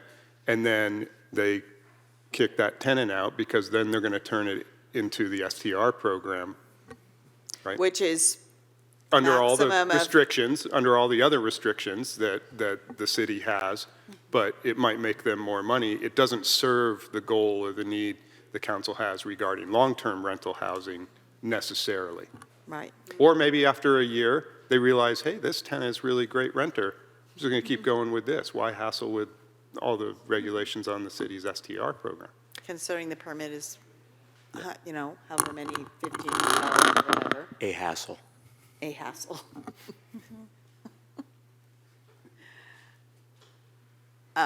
Okay, Stephanie, Ms. Cervantes, I see you looking at us. Did you have a point? No, I was just going to ask if we had any further discussion or direction on number 2. I don't think so. Do we? Council? No. Mayor? What's Number the 2? time- What's the time period, a year? I say when, yeah, that's what we just said a The minute waiting ago. period? We're talking about different things. Yeah, Oh, And yeah, we are. occupied by the primary resident? oh, yeah, it does say occupied on number 2. So after the initial year has passed and they're signing up for the 90-day unhosted, how much time do they actually have to be living there? Oh, believe I at see. this point is Right, the so question. we have direction on the purchase requirement for the purchase time period, 1 year. Right. But Primary residency requirement, it sounded like it was for it. no minimum period, right? Right, Just owned. Yes. right, correct. Sue, do you agree with that? Yeah. Yeah, I guess. You don't sound really convinced. I'm not. It's okay. Okay, are you okay with that? I mean, I'm not sure if I am or not, but I think that we're gearing it in the direction of if the idea is that some corporate entity is buying a house specifically for the purpose of turning it into a hotel room to make personal profit, they're probably being decentivized to the point where whether or not they're living in the year or not. But that then begs the question, on year 2, is there a requirement for how many days of the year they are occupying the house, and should there be? That's what we're saying, and we Well- just got done saying no. But now, that's why I said, are you okay with that? Because I didn't have a sense of what you were. Wait, after the year, then they're a short-term rental, and then you have unhosted regulations. Right. Then what do you care? So I think a part of the unhosted regulations we're discussing is whether or not there is a timed occupancy requirement once those unhosted regulations go into effect. To answer your question, at this point, I am fatigued, and I think that we have made it pretty onerous at this point, and I don't feel like particularly deliberating on it further unless you all feel about it, in which case, by all means. But at some point, there does come a point where we can revisit any regulation we're putting into place Correct. and adjust it up or down depending on what circumstances are. So, my whole premise of how uncomfortable I am feeling like, the person far on the spectrum is that I tend not to be comfortable with this level of regulation. And so as somebody who, is inclined to be thoroughly nuanced, in terms of difficulty, I'm also inclined to kind of keep myself back as much as possible at this point, and I think y'all did a fine job creating significant difficulty. Okay, Okay. that's our job here.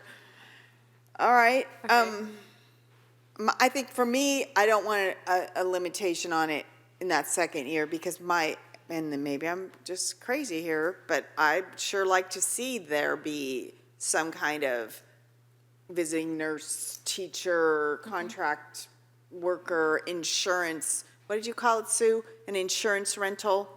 Insurance rentals, yeah. where your house got water damaged and you're going to need a place for some amount of months, right? Is that what that means? Yes, yes, exactly. We have quite a few of those, by the way. Right. So I feel like there's, and that's a family, or that's a couple, or that's a long-term resident, or I mean, you know what I'm saying? A person who Right. goes to the dry cleaner and who goes to the gas station and who is contributing to the economy of Pacifica in that way. And that is my expectation or desire. Okay. I want to leave room for that, is what I'm trying to say. That makes Yeah. sense to me. Okay. Let's move on. All right, thank you. All right, Ms. Cervantes, what's next? All right, moving on to number 3. So this one, we just wanted to confirm or summarize for the council the direction we received at the end of last month, that it is 1 STR permit per entity or person, and then we will also define entity and define person. Good. For number 4, occupancy limits, we just wanted to summarize again that the direction was maximum 2 occupants per bedroom, and the max would not apply to children under the age of 12. I don't like that last exception, because you could have a big slumber party for a lot of Oh, my God, middle right? school Even kids. 12-year-olds. How does it work in real estate, Sue? 2 per bedroom plus 1 person. But that's, you know, we can limit this. That's, you can't rent, like if you have a 3-bedroom, you can't deny rental to 7 people. If it had 8 people, you could say no. But it's 2 per bedroom plus 1 person. So you're saying you don't like the idea of No, this is fine. Christine? But I think, you know, come on. You know, you're going to take children into consideration. Yeah, it's fine. I like it the way it's written. And I mean, on the notion of you want a rental that you can bring a family to, go to the beach, Yeah. you're limiting, I mean, I'm not really comfortable with the idea of limiting children. Right. This That's isn't a that's why 55 it and would not over apply. community, you know what I mean? No, yeah. I mean, if you limit children, what are you left with? Adults, and they all want to party. Well, kids can make a whole lot of noise, too. I don't know, you're still putting, I mean, no limits at all? I mean, there's, you know, Oh, good point. no. Plus, no limits to kids, so you could have, yeah, you'd have 3 bedrooms with 6 adults, and you could have 20 kids under this. My brain's trying to recollect the nursery rhyme about the old lady living in a shoe. She had so many children, she didn't know what to do. Maybe it doesn't apply to kids under 3 who aren't in a real bed, but, Right. you know. I haven't seen any exceptions like that in any other city. Can't we just say maximum 2 occupants per bedroom? That's it? Yeah, with maybe 1 or 2 extra. Well, I don't know if Gotta- we can deviate from, well, I guess we could do whatever we want, but it seemed like we had to be I thought we had to be consistent with the way it's interpreted for real estate. We don't. I'm being We told by don't. our attorneys. 2 per bedroom then, Yeah, and no reference to children just period. Yeah, plus 1 extra, as Sue said, or or not? sometimes you've got a kid in a crib, or, you know, 1 extra person total, not 1 extra per bedroom more. So does a 4-year-old count as a person? Yes. 2 per bedroom. Under Councilmember Bull's example, it would be 2 occupants per bedroom plus 1. There may also be a situation where you have like a fold-out couch in one of the rooms. So that plus 1 would cover that space. I think that'd be appropriate. Let's say you have 3 bedrooms and each bedroom is occupied by 2 parents and each parent has 1 child. And it's some form of reunion. They could only have 1 child. Right. Then they have to get a bigger place. They have to leave one of their kids at home. Anyways, it would be super hard to enforce that. Right. That's a good point. Like, I don't know about A lot of this is going to be So hard it's to like enforce. You just say two people to a bedroom, and then you bring your kids and no one, I don't know. So, I mean, I have seen some that have like a bunk room for kids, like a four, beds in one or so.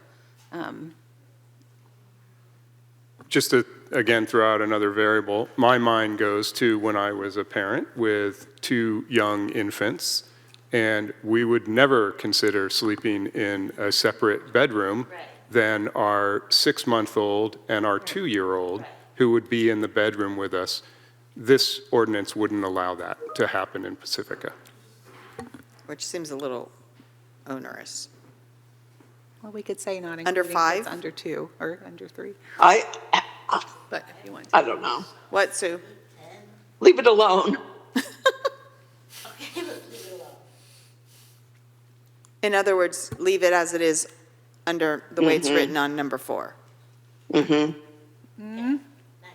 What, leaving as many kids as you want under 12? Is that what you're saying? Yeah. For 2 to 3 days, slumber party's only 1 day. Slumber party's only 1 day. Is the market for STRs going to be suddenly a deluge of parents bringing infinite numbers of children with them into the? Where did this It come is if from? it's a birthday Is this from a party. certain city that you found this policy? Yes, so never seen that before. I can give some context to that. So that did come from one specific jurisdiction that we looked at. It came from Palm Springs. So Palm Springs does have, so their regulations say no more than 2 people per bedroom, no more than 8 total, up to 2 children under the age of 12. Oh, well, that's very different. than So what we're so it hearing. would be 8 total, and up to 2 children under the age of 12 would not count towards the 8. Well, I'm okay with 2 children under the age of 12, but not 8 total people. Well, it's a 4-bedroom house. So it would be 8 adults plus up to 2 kids under the age of 12, for a total of 10 people. For 4 bedrooms. What if it's 4 adults, 4 kids, and then another 2 kids?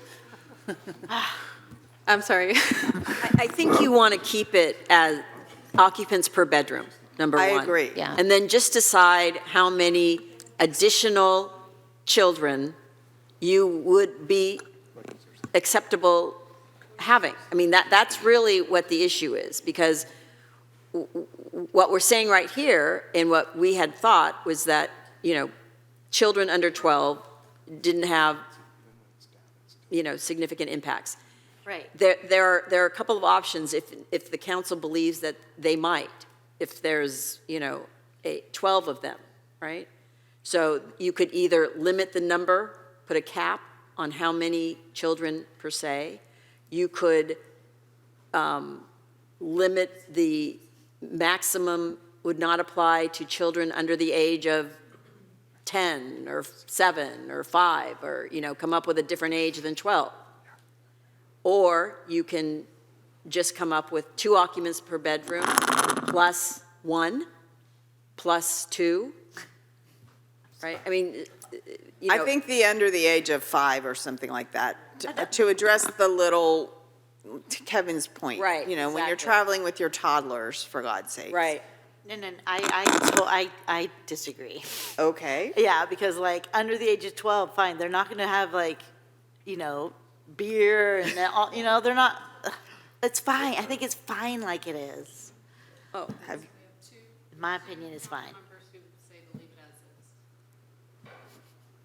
It's like middle school. It's a middle school.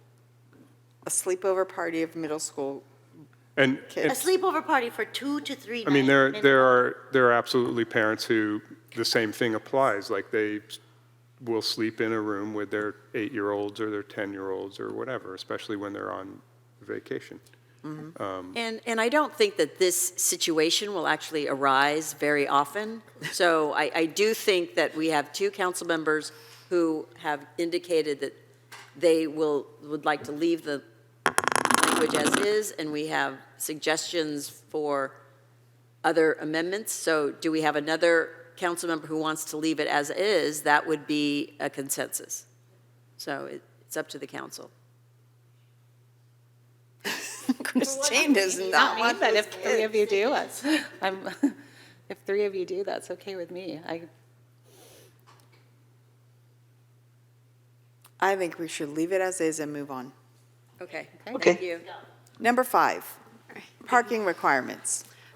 Thank you. So the direction provided on August 26th was to, so number one would be minimum number of off-street parking standards should be consistent with the city's off-street parking standards and design for the zoning district.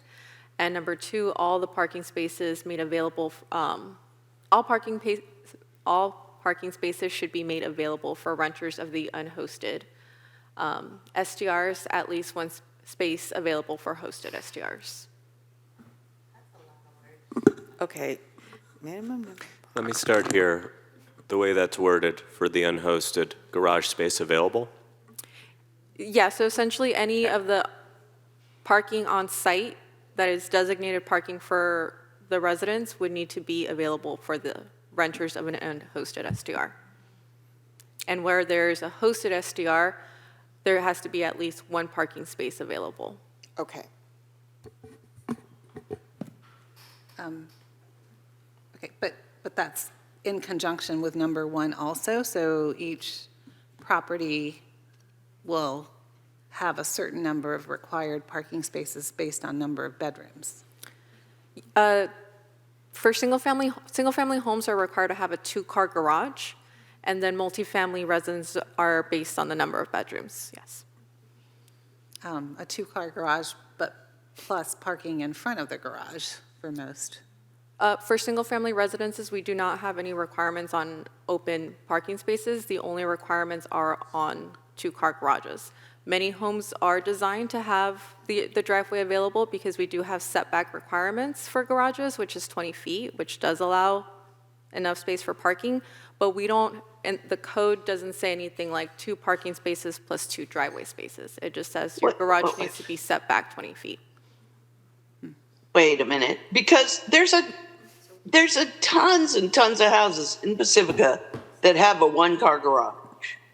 Yep. Because it was not the current city's off-street parking standards.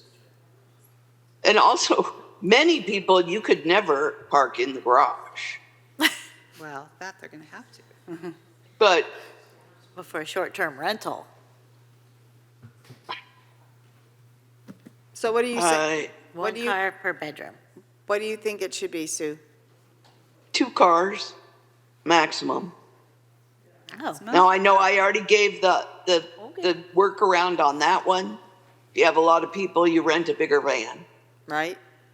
and people can work around that. But at least if it's 2 cars, then they're not blocking all the neighbors' parking, which is one of our biggest complaints we've had. yes. Yep.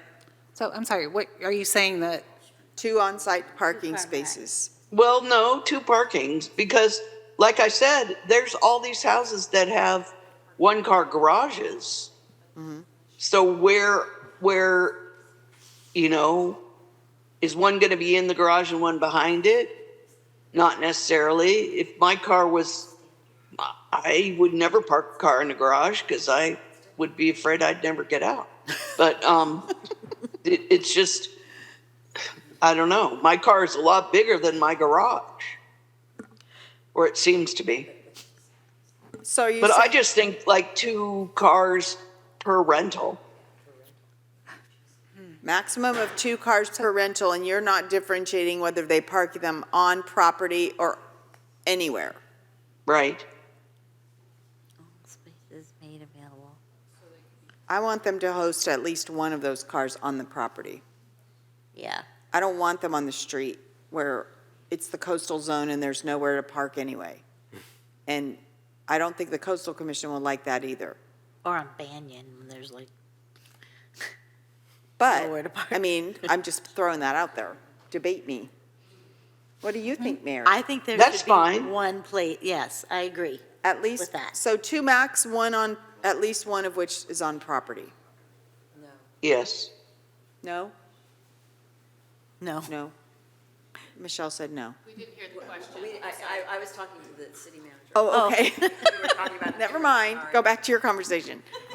What I was saying, just to throw out there, if you have a 4-bedroom or 5-bedroom STR, to limit cars to 2, a couple things will happen. Number one, I will raise the question about what Coastal Commission staff will say about that, because that's going to be interference with visiting to the coastal zone, number one. But, there's a lot of things that we have to wait and see what they'll say anyways. Number two is that, 10 people showing up at STR and can only have 2 cars is just not feasible, and it's not going to be enforceable when they park around the block or on the street. What's the city going to do? How are we going to enforce that? Can we just 1 car per bedroom? Well, we're going to be asking for a map and a diagram of the parking, right? 1 So car per bedroom. maybe each, Well, we can't change the regulation for each Airbnb short-term rental. We can't say, oh, well, this property only has space for 1 car, so we can only have 1 car here. But this place has 4 car parking, so we can have 4. Because that's really impossible to enforce. And a lot of the suggestions from the public were 1 car per bedroom. Yeah. But we also had suggestions of on the property, exactly, because you don't want. not on the street. Right. Which So addresses there's your off-street- point. There's off-street parking requirement. What's required? Is it 1 car? Is it 2 in the driveway and/or in a garage?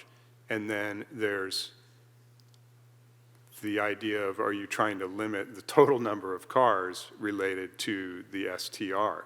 Just like a single-family residence has its off-street parking requirement, but there's nothing that prevents an individual from owning 4 cars that they park around on the street because Correct. they love cars and they work on them all the time and move them around. And Or they have a bunch of adult children that live They in the live house. there, though. Right, then you have neighbors that you have to figure out how to coexist amongst. I have a neighbor with 12 cars. They have But it's not 12 a short-term adults rental. living there. They have 12 cars. But it's not Well, a short-term rental, We all deal with it. because they live there. They're your neighbors. They're not like, a party. I don't know, 1 car per bedroom with, what did you say? 1 space on the, On the property, 1 or 2. I mean, whatever Kevin said. what do you think? Yeah, I'm so confused because I'm thinking of planning regulations in other cities where, yeah, there's a minimum parking per house, but then when you have a bigger house with 4 or 5 or 6 bedrooms, you're actually supposed to provide more off-street parking in a lot of other cities. So, maybe there are some 5-bedroom houses that have room for 4 cars, and that would be okay, right? It's the overflow that we're trying to Limit, limit. correct. Yeah. So, If we're doing a site check when you get your permit, we make sure that your garage is clear for whatever cars are going to be involved, right. and that's the Can't baseline. put a ping pong table in the garage for more space for the rental or Or a renters to sleeping play room. with. Or a sleeping. We can't limit ping pong Hello? tables. Well, you can put a ping pong table in the backyard if there is one, Ay, ay, ay. or the family room. Get punchy. Okay. I don't really know what the answer is. Yeah. Ms. Cervantes, if we have a 4-bedroom house in Pacifica in our planning regulations, what would the number of parking spaces we would require on the, what do we call it? Off-street. Off-street parking. For a single-family residence, Uh-huh. that is still 2-car garage. For, even So if a you had single- 8 bedrooms, it would still be the same requirement. Yes. Maybe we should look into that. Yeah. so Not we need to change our agendized. It's parking awfully hard to park in our little streets, in Pacifica. Yeah, it can be. So 2. If it's not any different in our planning code, how can we make it? I guess we can. Council. What do you think, Sue? 2? Well, you know what, I said 2 total, but maybe 1 per bedroom. That's fine. That's 3. 1 per bedroom. What's the biggest STR we have? How many bedrooms? I don't have that information off the top of my head. Can't remember if it was 5 or 6 bedrooms I was hearing about the other day. I don't know if that's the biggest, but that's one in somebody's neighborhood I was hearing about. So that would be 6 cars, that's okay. Oh, my goodness, that's a lot. So That's a lot. can I just add one note? So I think there was some concern about requiring STRs to meet the minimum number of off-street parking standards consistent with the zoning district, because I think the concern was that's going to mean that some SDRs will not be able to operate, but the same is the same if we have a regulation that requires number of parking spots per bedroom. That will also limit some units that will not be able to meet that requirement and then will not be able to operate as an STR. So it's really what would be the easiest to implement, the most straightforward. There's still going to be some SDRs that will not be able to meet either one of those and will not be able to operate. So from a staff point of view, which is easier? From a staff point of view, it would be easier to require the SDRs to be compliant with the parking requirements of the zoning district. We already have those codified, versus having some sort of number of parking spaces per bedroom. Okay, then I'm all right with doing that. Are you okay with that, Mary? I know you said 1 per bedroom. Yeah, I mean, I'm just going back to most of the feedback we got from the community. It was 1 per bedroom.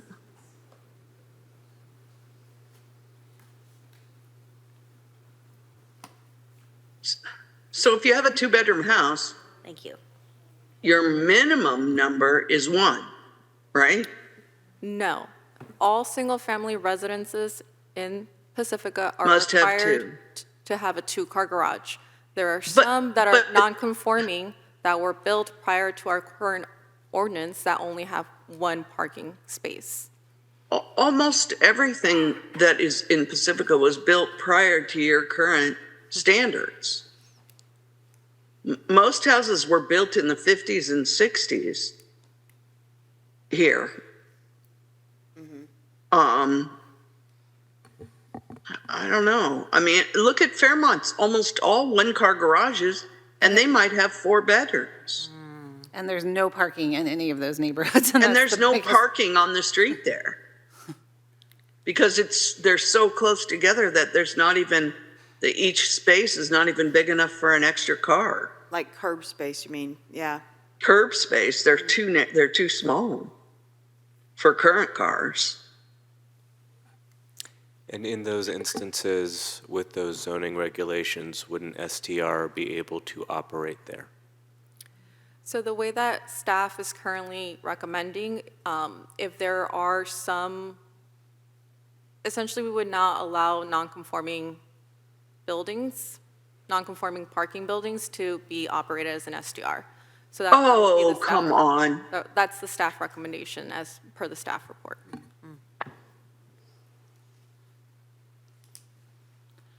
Yeah, I don't think that's fair to the people that live in those neighborhoods, because a lot of those are, well, especially if you're, I mean, all STRs, like even hosted, right? Those are people that are poorer, right, that have been able to buy the smaller houses, not all poor, but Thank you. they're more affordable homes, right?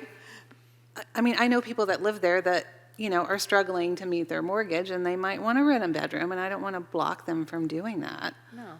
Well, But maybe we can the- say that they have to provide 1 off-street parking. That is what the recommendation is. If you look at number 2, for hosted SDRs, they're required at least 1 space. Okay, but if they go on vacation, then they couldn't rent it out. If they wanted to do an unhosted SDR and it's a single-family home with only 1 garage space, they would not be able to operate. So Christine, what I'm suggesting is extrapolate backwards for that case scenario that you're conceiving. What's the regulation that fits that scenario?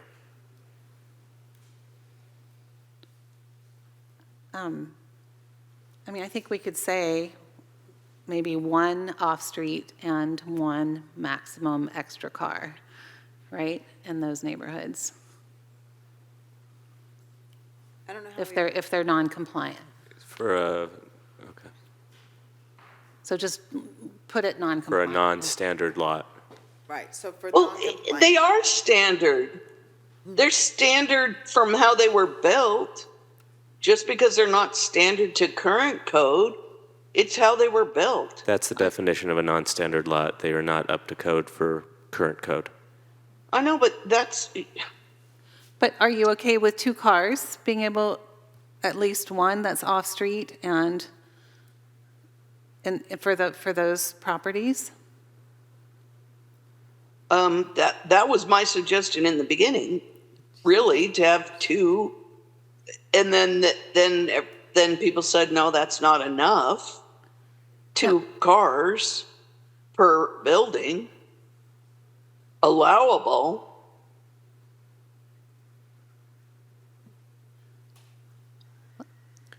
Yeah, I don't want to limit to 2 cars everywhere.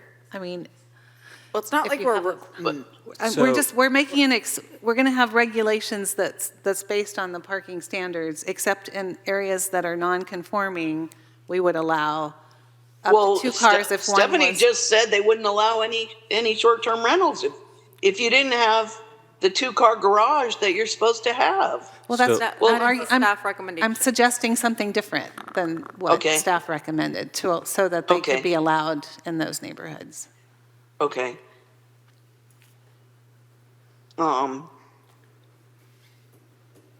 So 1 off-street, One maximum off-street.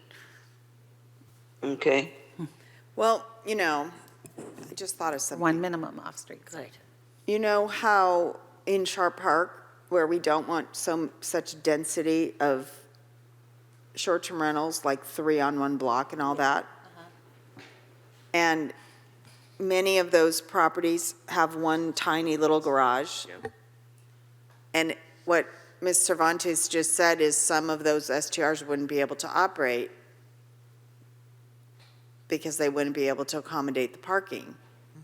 And if part of our agenda here is to thin out the number that we have in those neighborhoods, is this one of the methods by which that occurs?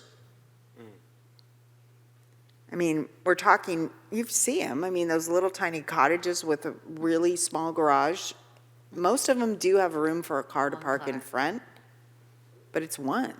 It's not 2. Driveway. I'm just throwing it out there. Yeah.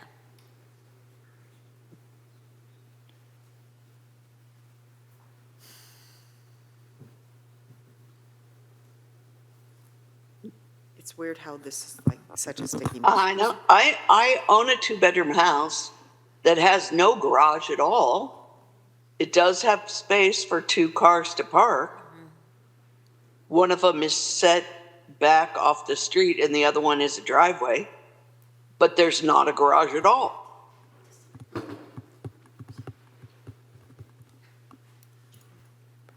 Overlay zones? I started to lose my What? brain. Don't. I know. But, I mean, I'm just looking around and all I see is 1-car garages in my head. She's looking around in her head. I am. So I'm going to neighborhoods, us. I'm looking around. what I'm All hearing of is, Westview has one car. A lot of Fairmont has a 1-car garage. so what I'm hearing as a potential suggestion, and see if there's council consensus on it, is that for the non-conforming parking residences, where, there's just 1 instead of 2, that the requirement for an STR would be 1 off-street and a limitation of 1 on-street for that STR. That's what I think Councilmember Bowles was saying as a suggestion, right? Right, for non-conforming. So Okay. is there a majority on that concept? And if not, then let's go Hold to that- something else. Hold that thought for a moment.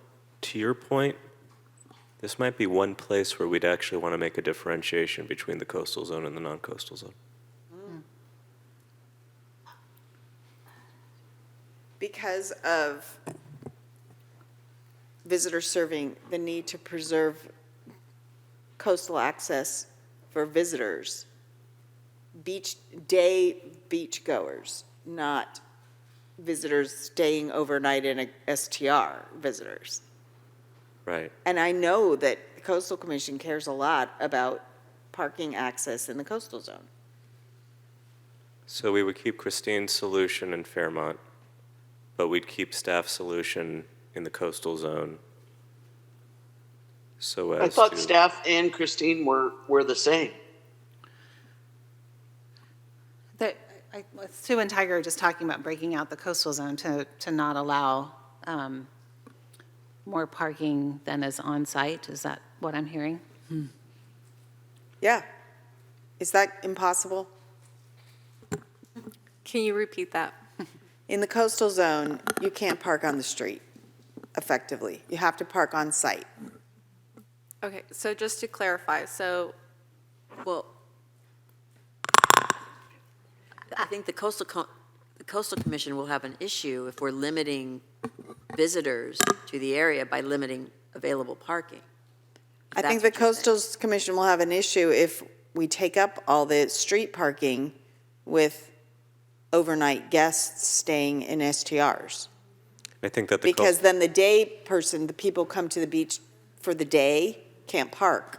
Okay, just keeping it the same. I mean, it's a tension that exists in the Yeah, coastal zone all the time. I think the coastal commission, the coastal staff, and then the coastal commission are going to have a robust discussion about that balancing act between these two approaches. More robust than this conversation? Well, we're also having a lot of complaints for properties out of the coastal zone with all the cars, That's a very good point. right? And Yep. so we have to just, can we just do 1 car per bedroom?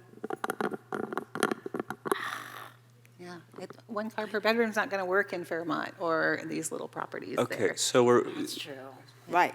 That's what Sue's saying. So Go ahead. if, what I've heard, Yes.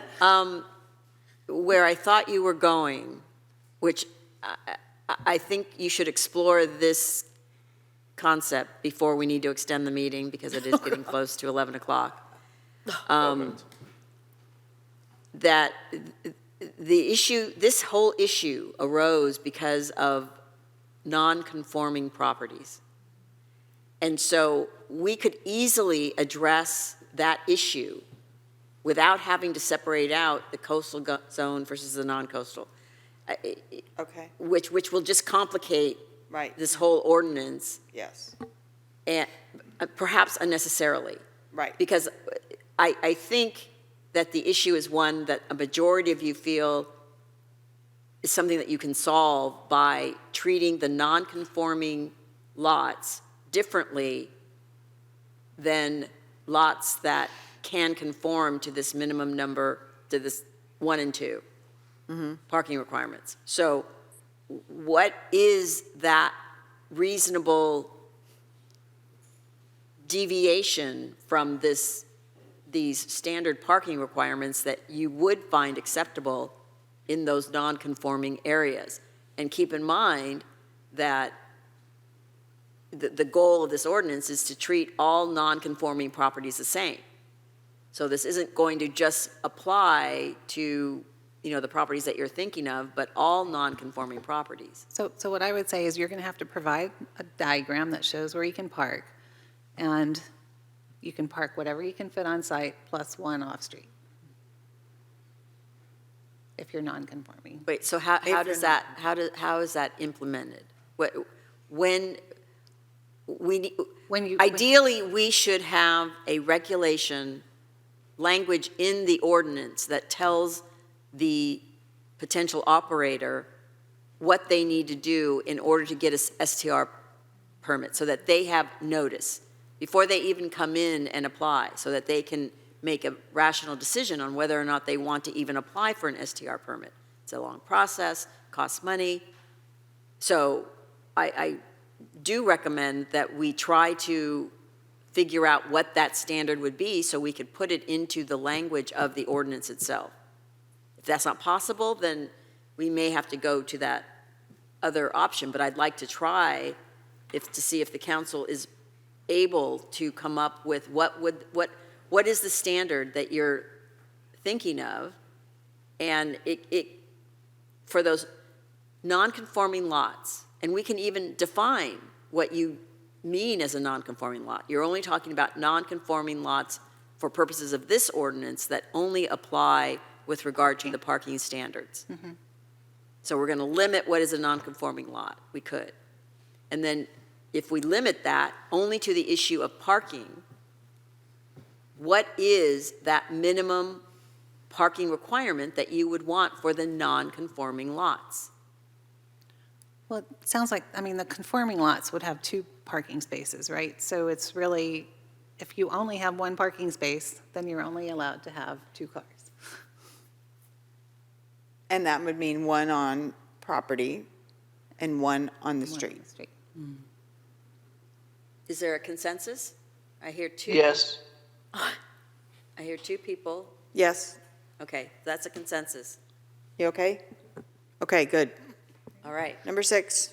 All right, thank you. But are there? Wait, that was the non-conforming. That was the What's the non-conforming. conforming? Yeah. Minimum number of off-street parking Staff standards recommendation, Mayor. consistent with city's off-street parking standards. Which is only 2, but plus a driveway, technically. I mean, is the driveway part of your parking standards, right? Because you have to have that setback. So that would be conforming, and if they didn't have that, if they had a 2-car garage but didn't have the setback, then that would be non-conforming? Yes, correct. So, And Sue, I think what I certainly remember hearing, and this is from back of the valley even, where there's a lot more space to park than Fairmont. They wanted those cars on the property, not on the street. Uh-huh. So if you had a 2-car garage, you could have 4 cars. right. Because you have 2 in the garage, 2 on the property still.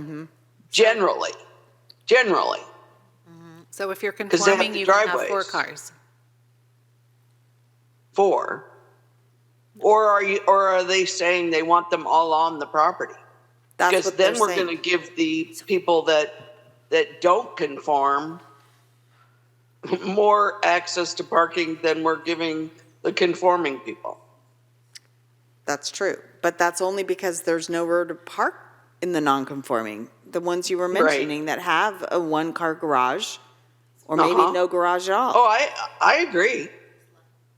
I mean, I hate it, but I don't know what else we can do. So was there a consensus, or is there was a majority consensus of 3? I know I heard that, and now we have the mayor's comments, and so now I'm asking again. Sorry. Is there, well, no, I mean, if that has changed the deliberations, then we need to know, because I saw I Ms. thought we had Cervantes. consensus for non-conforming, and now we're talking about conforming. Isn't conforming this? Number 1. So you're talking about number 5, in terms of staff recommendation, whether or not you, which I understood was what you all had agreed at the last. But this doesn't say how many cars you can still bring, right? So this just says you have to have that parking, but it doesn't say you can't bring 8 cars. True. So you're saying there needs to be another qualifier that says a maximum of, 1 car per bedroom. Okay. I'll agree with that. So for conforming, the requirement for the site, for the permit, off-street is our standards, whatever that is. And the number of cars maximum is 1 per bedroom.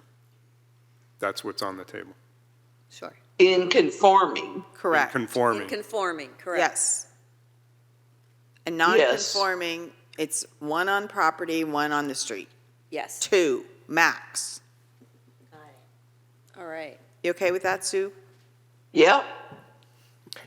I move we extend the meeting to midnight.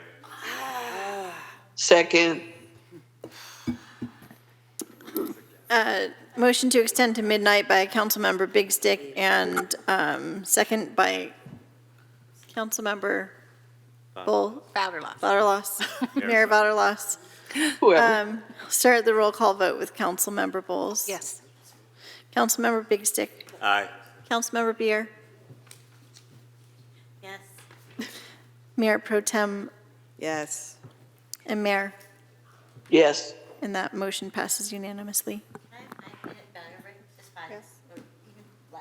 Okay. We're going to take a 5-minute or less break. Okay.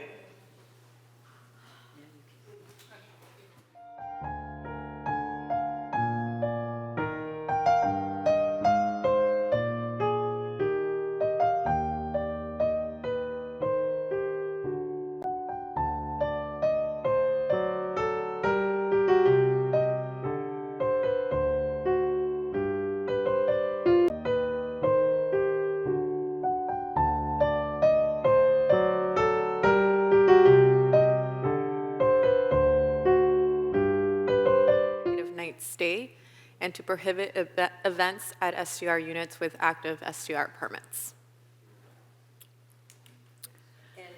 Wait, okay, 2 nights I got. Events. I thought a lot about that one. Yes? I could have a baby shower at my house, or a birthday party, or anything at my house. Are you So- having one every single day? No, Why is that? because I really don't have parties at my house, but I was just thinking about other people. Well, if other people lived in their house 365 days a year, they also probably would not have a baby shower every day of the week or every weekend without fail. That's the difference. So we're just limiting all events. I think we have to define events. Exactly. Yeah. That was my question. No, Mary, look at you. Because maybe a baby shower is not necessarily an event. I don't know. You'd be surprised. It's like We've how heard many people? We've heard a story about amplified sound in a backyard at a baby shower in the back of the valley. That was very disruptive to the neighborhood. And amplified music. Didn't a gender reveal party once burn down like a city or something? See, these things happen. These things happen. I think, in all seriousness, trying to get at what's at the heart behind events and defining it is important, because is a family reunion at an STR, where 2 people aren't staying at the STR because they live in Pacifica, but the other rest of the family is that an event? At what number of people beyond does that become an event? What I was going to suggest is, instead of saying event, which is too broad, is to limit the number of visitors. And I've seen that in other rental areas. So Number of guests. the number of guests, yeah, that aren't the ones that are, legally staying there per the application. And you can also limit them to certain hours, like 8 a.m. to 10 p.m. Part and parcel with this discussion, are we talking is there going to be any discussion around noise monitoring devices and whether or not they are necessitated if you host Kind of a whole list an of STR? other things that I'd like to talk about too. 'Cause I feel like that maybe factors into this discussion. I agree in this, like what I was going to request a limit on is amplified music. Like, because that's where you get the party, dance party music in the backyard with the pool and blah, blah, blah. So I'm going to suggest back to this to limit, so like if you're allowed to have 8 guests staying there, you can have half that number of additional visitors. I agree with that.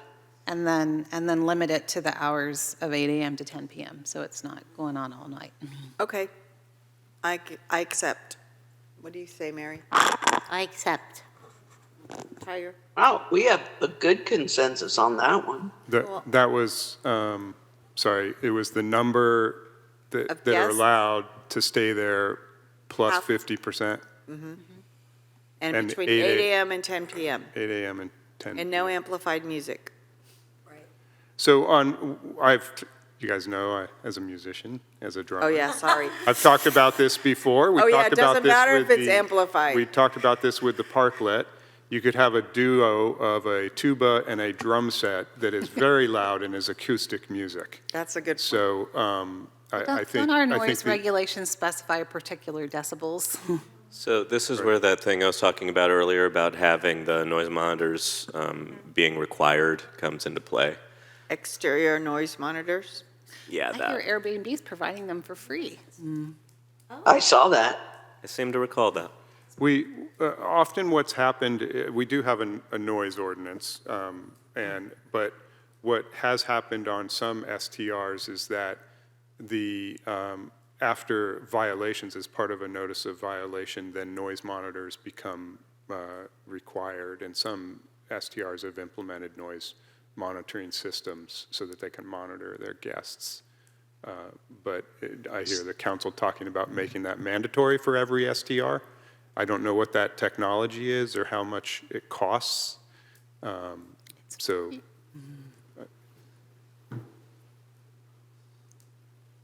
Well, we could say after the first violation, a noise monitor is required.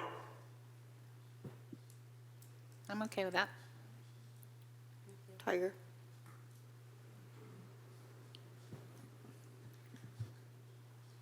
After the So- first noise violation, did and I put that word in there? after there's a difference between founded and unfounded violations that we've After talked about. a So, founded noise violation.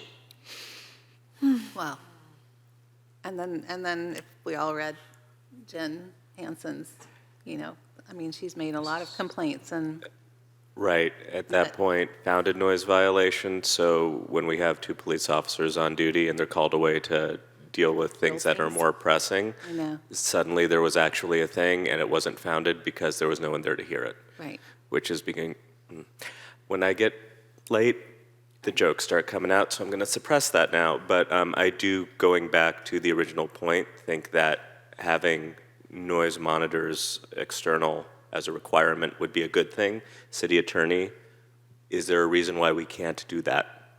No. Okay.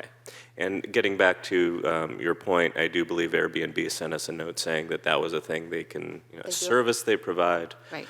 I don't think mean they're to terribly just- expensive, Okay. honestly. Let's, So- so It's just, not arduous. some people put them inside and outside, but outside is what we're mostly concerned about. And just for the record, I would recommend that you just make it a initial requirement as opposed to after the first violation. Right. For all the reasons that we've talked about in terms of Okay. enforcement. Perfect. Okay, And it addresses Fine. the needs of the neighborhood. I mean, that's really what it's about. so a noise monitor is required. Yep. Yes. All right, thank you. Moving on to number 7, inspections and permit processing. So the direction from council is to require on-site inspections at minimum from the building and the code enforcement departments, or, divisions, for unhosted, and a self-inspection per criteria prepared by the city for hosted. And also review existing permits, violations, and other items prior to issuance of an STR permit. I'll move on. Okay.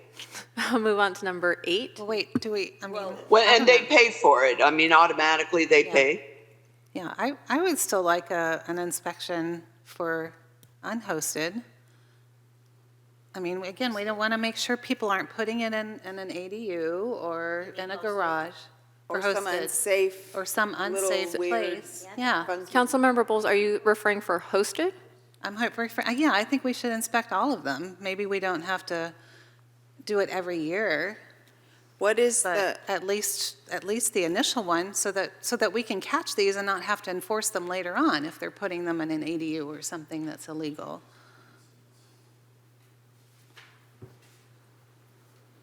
okay, So just to get clarity, so you're talking about having this as a requirement prior to issuance of an STR Yes. permit, right? So just the application process would require a site inspection prior to issuance of any STR permit.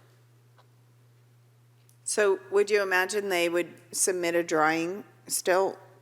And then when the site inspection goes, they go, let's see, where's your? And I would recommend that let staff figure out what that process would look Yes. like, and then we will bring it back to you when we Okay. bring back the ordinance. I'm But just trying to we imagine. can't draft that tonight. Okay. Okay, moving on to number 8. Notice to permittees, so staff will notify permit holders of potential ordinance changes. Okay, so this gets to the issue of re-upping permits and the deadline of October 31st. Is that what this is intended to address? The renewals, yes. Okay, so I do want to discuss this just for a minute because I know it was said that we can change the ordinance midstream after the permit has been renewed. I'm just concerned that somehow there would be some kind of due process claim or something. We changed the rules of the game midstream or something. So if we're notifying that there are potential ordinance changes, are we saying involving this, and this? Or do we just say, be advised there are updated ordinance changes? Well, I'm not sure, well, why don't the staff give their interpretation of? Right, so in between the last meeting and this meeting, we've been working with HDL on finalizing the renewal notices. So what we included in the notice that the council is currently working on the new ordinance provisions, and new ordinance will go into effect at some point in this permit year. We did not go into any additional discussion here because the council hasn't finished providing direction on all these provisions. So essentially, what number 8 is saying is that we will provide notice that there are ordinance changes coming. We are not going to be providing notice of what the implications are for them.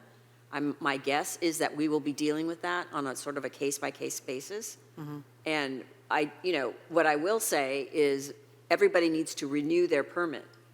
And so once that renewal occurs, everybody will absolutely be bound by these new regulations. Wait, though, because what if you, right now, have a 4-unit building and you have 4 permits, for one for each unit, and you've paid all that money, and all of a sudden they tell you, hey, you can only have 1 unit as a short-term rental. So I think that. That's a lot of money. I think what we talked about last time was that there may be certain ordinance revisions that can be implemented during sort of mid-permit year, but other provisions, such as putting certain STRs out of business where they can't operate anymore, would be more difficult legally to implement in the middle of the permit year. So we'd have to wait for the renewal time to do that. So that could include things Okay. like an STR that doesn't meet the new permit parking requirements, an STR that in the multi-family dwellings, that the way the council talked about it, or Well, then one question we'll have to unhosted, explore unhosted. more is about the unhosted Right. night limitations. Does that start then when the ordinance goes into effect for non-coastal zone, that from that point on, only 90 days is like, we have to figure out, Well, how to and implement that is my point. So there will be different regulations that will go into effect immediately, some that will be, implemented most likely when they renew their permits. But that's a legal determination that we have to go through on a case-by-case basis, depending upon the particular circumstances of the permittee. So here's my concern. We presently have operators that we don't like. They're about to re-up their permits for a year. Many of the provisions we talked about tonight, they're not going to like those. But basically, we're giving them another year to keep being annoying because of timing, is what I'm hearing. because we have to re-up our permits, the deadline is upon us, we can't get this done fast enough. And this is why I raised the question, couldn't we delay the permit? Yes. Couldn't we say, okay, normally it's October, but it's going to be January this year? Yes. Or March, or whatever amount of time we need it to be, that the closure of all these changes aligns with them not being able to re-up, basically. No, that's an excellent point, and I don't have an answer for you tonight on how to make that happen, but we will address that one way or another so that we do not, I'm not sure when the renewal period is, but I will look at the ordinance to see if there is a way to delay. I think they've already got the letters out.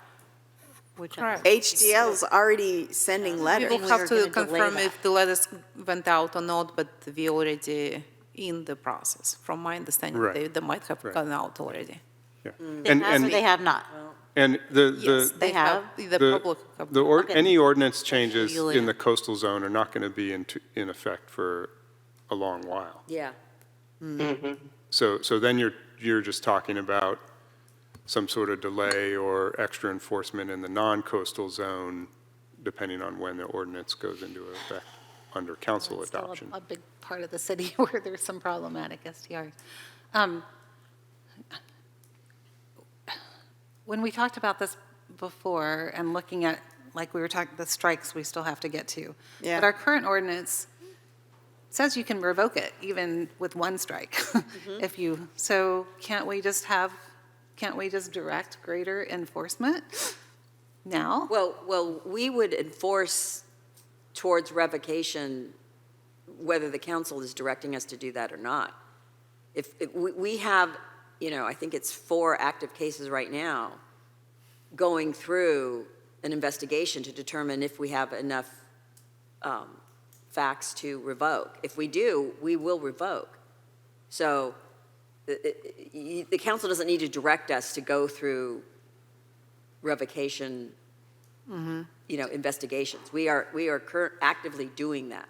So when did we start doing that? Because I think there's frustration that some of these have been going on for 2 years or more, the problematic ones. So did we not start until 6 months ago, or, really looking to? No, I think we've always been attempting to enforce. We've taken enforcement action pre-COVID on STRs. The really acceleration of enforcement has been in the last couple of years, and as we've described, it's a lengthy, cumbersome process, and that's why these ordinance revisions are important, to make it less so and make it clearer, so we have more enforcement capability. But and it's really accelerated over the last council. We have 2 code enforcement officers True. now. That was, the one was approved by raising the STR permit fees to help work on this program. So there's a bandwidth, has been a increasing bandwidth related to enforcement of the program.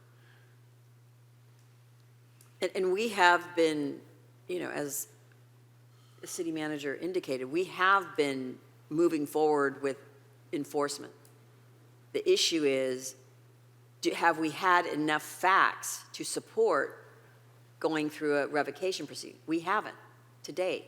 Even, I can't remember when the city manager directed my office to, really expedite and start, doubling up on enforcement, as opposed to, we were dealing with them, one case at a time. Now I've got multiple people dealing with cases so that they can all be processed at the same time. As of today, we have 4 cases that we're actively working on out of, I can't remember what the total number of complaints there were, but what we are attempting to do is to address what we have been attempting to do, not for 2 years, but in the last, I think it's 6 months, really expedite and focus our efforts on not just drafting of a new ordinance, but also active enforcement, and that's what we've done. And we are now at a much closer place to actually beginning revocation proceedings if we, in fact, have the proven evidence to support it. So in terms of what the council is trying to achieve in terms of eliminating bad actors, I don't think eliminating bad actors is needed through delay of, issuing new permittees, new permits to new permittees. I think it was really just continue to focus on the enforcement revocation efforts that we've been ongoing. That is how you're really going to weed out the bad actors. And certain things like the fines, like that we talked about really Exactly, increasing, are those fines. things that we can do right now, right? Or does that have to wait until the ordinance goes into effect? Well, the new fines have to wait until the ordinance goes into effect. Damn it. But as the city manager said, the ordinance is going to go into effect in the coastal zone, not until after the coastal commission Right. certifies it. So, that will likely take probably close to a year. So you are looking at some permit holders who will be issued permits, even though we have adopted this ordinance, that will not be impacted by it, other than we are still going to be actively enforcing all violations. Can you give us any hope that, like, even one or two of these things that we've talked about tonight, that we can start enforcing immediately? Or Well- suggestions of what we can that maybe we want to add to the ordinance? Or maybe it's I not. mean, I mean, as I said immediately upon earlier, adoption. what we're talking about tonight is the future. What we need to deal with, frankly, to address the bad actors, is to continue along the enforcement path that we've been going. Because, given the timing, we are going to be issuing permits to certain permittees who may want 4 permits for a for a fourplex. And we are not going to be able to address that except through enforcement proceedings if they become bad actors. Unless we didn't issue any more permits until after the, Right. So I don't think there's a way to delay the permitting at this point because we're already in the midst of the process. But I'm looking at this number 7 where we're requiring, we're going to be requiring on-site inspections for all of them, hosted and unhosted. The idea there is to, in advance of them getting a permit, rule out properties that would be problematic. What we know is we presently have properties that are permitted that are problematic. And that's because it was on self-report and they lied, or they shaded, or they didn't understand, whatever. But the idea is, right now, the only way to catch those is through code enforcement and a building inspector, which is based on a complaint, right? So it's a form of enforcement, as you're saying, but it's the only thing that is prompting it is if there's a complaint that looks like a health and safety violation. I will say this to that point about conducting inspections prior to issuance of a permit. So I think we as staff need to look at our ordinance to see if it prohibits inspections. Because we're not imposing that obligation on permittees, in my understanding. That's a city obligation to conduct the inspection. So I'm going to see if in fact there are certain provisions like permitting, like issuance of the permits, that will allow us to do certain things like inspections prior to issuing the permit. But That would be good. I will explore that. I think that that is something that is worth exploring. I don't know. For this cycle, for the permits that are about to be Correct. renewed, is that what you're saying? Yeah, if I can just add a little bit here. So we've been working very closely with City Attorney's Office on administrative policies and procedures and regulations that we already have authority to develop and implement under the current ordinance. And this could be actually something that we might be able to do, but if I remember correctly, our conversations on this, they have to let us come on premises to inspect.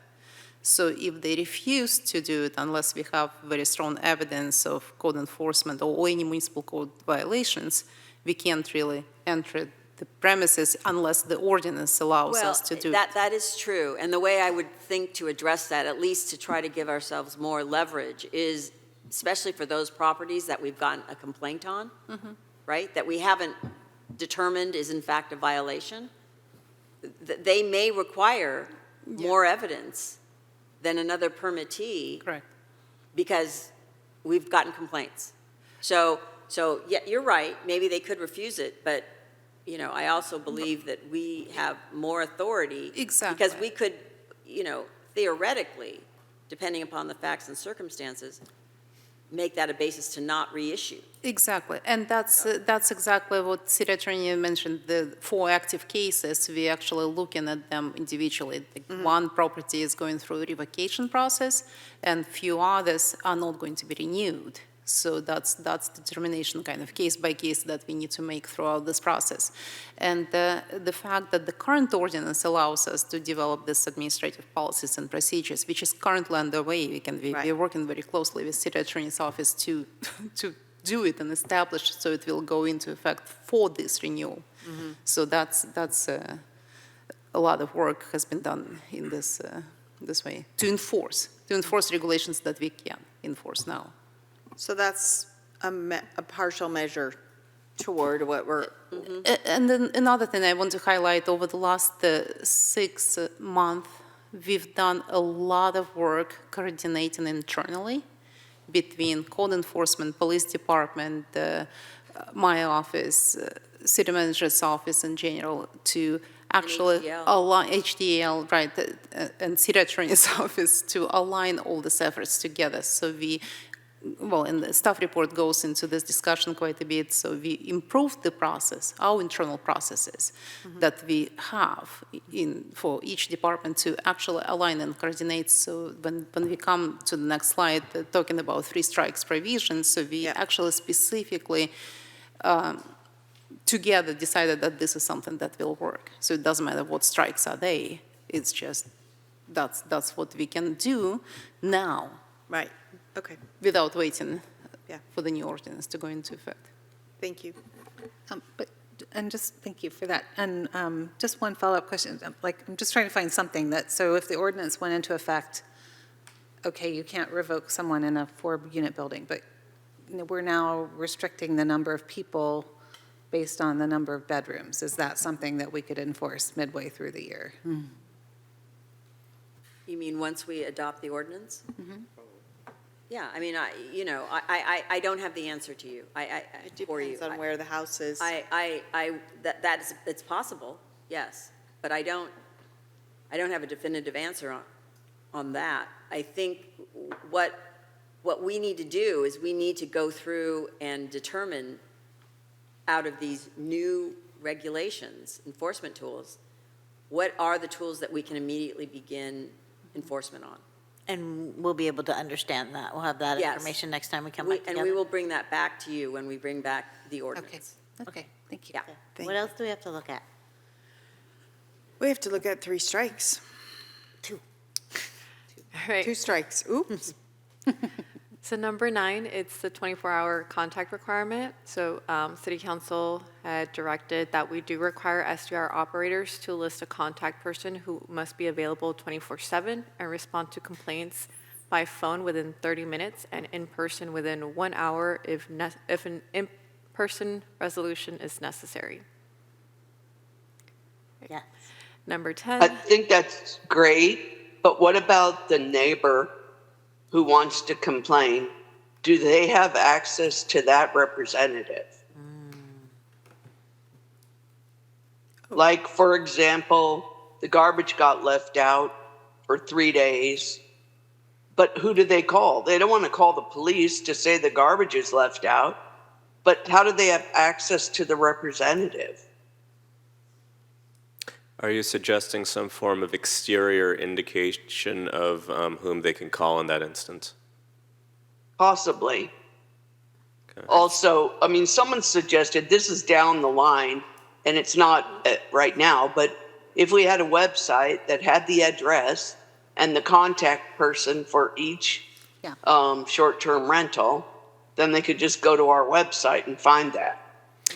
An exterior marking could also be something as simple as a QR code in a conspicuous place. Yeah. Mm-hmm. I like that. Something that, so that the neighbors know who to call. And while you're talking about the website, that, I think that's really important, and a place that people can go look up, you know? Uh-huh.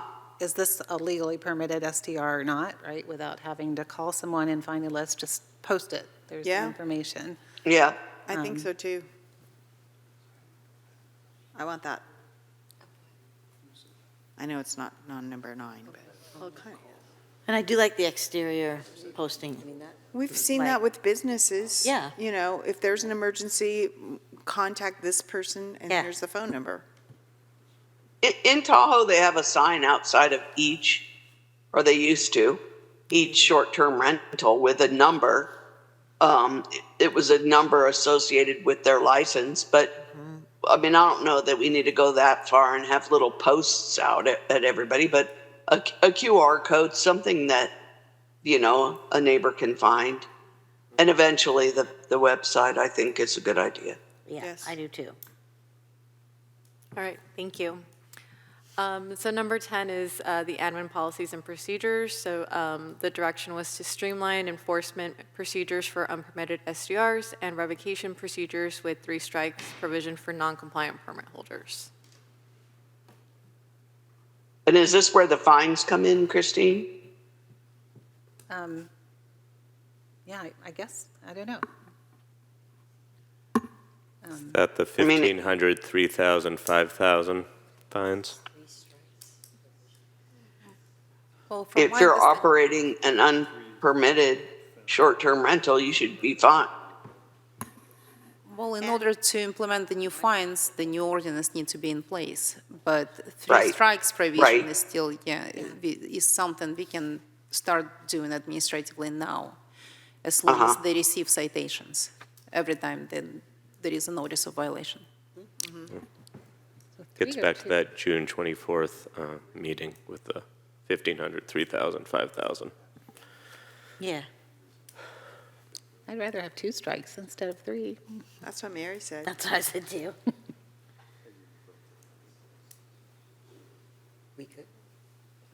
Well, Anybody else? Well, I'm actually okay with 2, but the strikes, again, need to be founded. Yes. Yeah, I guess we have to define what falls into the strike zone, I well, guess. and that's what, Any violation of the ordinance, Got it. any violation of any provision. So in addition to all the enforcement tools that we would be adding, it would be a violation of any of our existing enforcement. So any violation in the ordinance, Any violation of our ordinance. Microphone, Michelle. Thank you. I was just, She can hear you from a distance. barely. I project. So,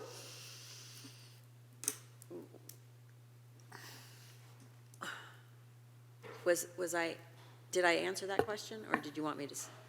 any violation. You said of the any ordinance. violation of the ordinance. So the sound violation. Correct. A noise violation, too many people at your house violation, Correct. any of those.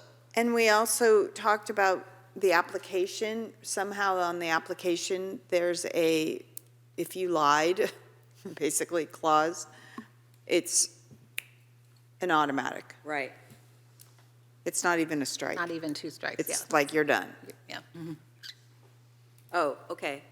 And So, we- so that's different than, We actually did include language on the new application that all of the information provided on the application subject to audit, so. well, and we should put language in the application that says any false statement on this application will warrant immediate revocation. Yeah, Absolutely. yep. And then there should be a signature for them to sign it. That they agree understand to it, that. so- To sort of make it a contract. So did I hear consensus for 2 strikes? 2? 2. 2. Consensus heard. Consensus. Okay, cool. Okay. Is that it? That is it. That's it. I have a couple of other things, though. So now that we've given direction through the chair, if I may have a Please. last word. Oh, but wait, you can't have the last word. Hold on, no last Sorry. word I mean, yet. A final word on my part. Okay. Hold on. I still had some questions that needed clarifying. So we had tabled early on Yeah. Multi-unit. discussion about, I think we tabled multifamily to an extent, and as well as STR density. Right. I think we've gone through a whole bunch of requirements that maybe reflect on those or shed light on those or not, but is there anything else that the council wants to revisit and discuss on those? And then I want to also get direction about next steps, especially related to consultation with the Coastal Commission staff. So to create expectation around that.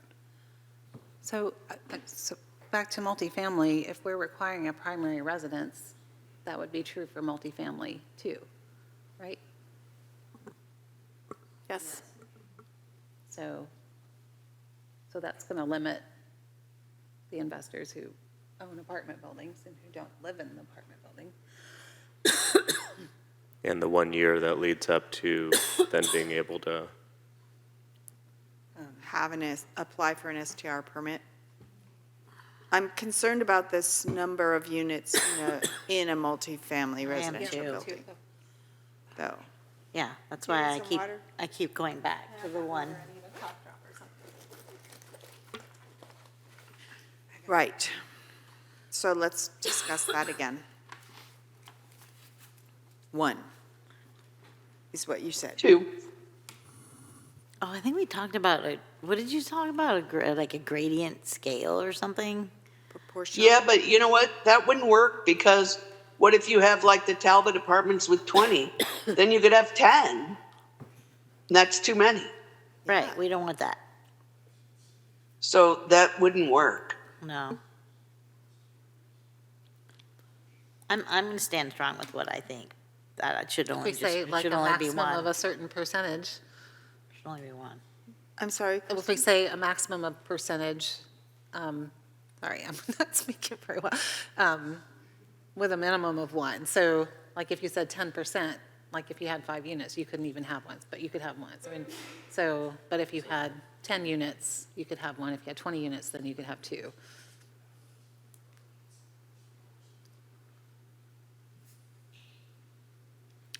Sue, what do you think of that? Ma'am? Yeah, that sounds good. I just, yes. And I think we'd have to, there'd still be the issue of proximity. Because if it was, like you said, if you had 20 units, you could have 2, you wouldn't want them Right next to right next to each other Yeah. or, in a concentrated way that they're burdening part of the complex and not spread out. So that, it's just like a single-family home. It's about the distance between them. But it would have to be different in a multifamily, because, or maybe just a different scale. But not, we wouldn't talk about that till we actually got the information we need to talk about density, right? Right. Because we don't have that information, No, correct. right? I don't think so. In this multifamily, I just had a question. Like, I think there's one, like on Buckingham or Lakeside or one of, that's 4 or 5. Could they apply to become a hotel? Because they have all their units? So I mean, or this 4-unit building I keep bringing up on Beach Boulevard, could they apply to become a hotel? I would need to double check the zoning, but most likely no, because we only allow hotels, motels, and commercial uses, commercial zoning districts. Okay, okay. And that's all the more reason to limit them if they're in residential districts. Yeah, and then they don't have all the things that hotels have.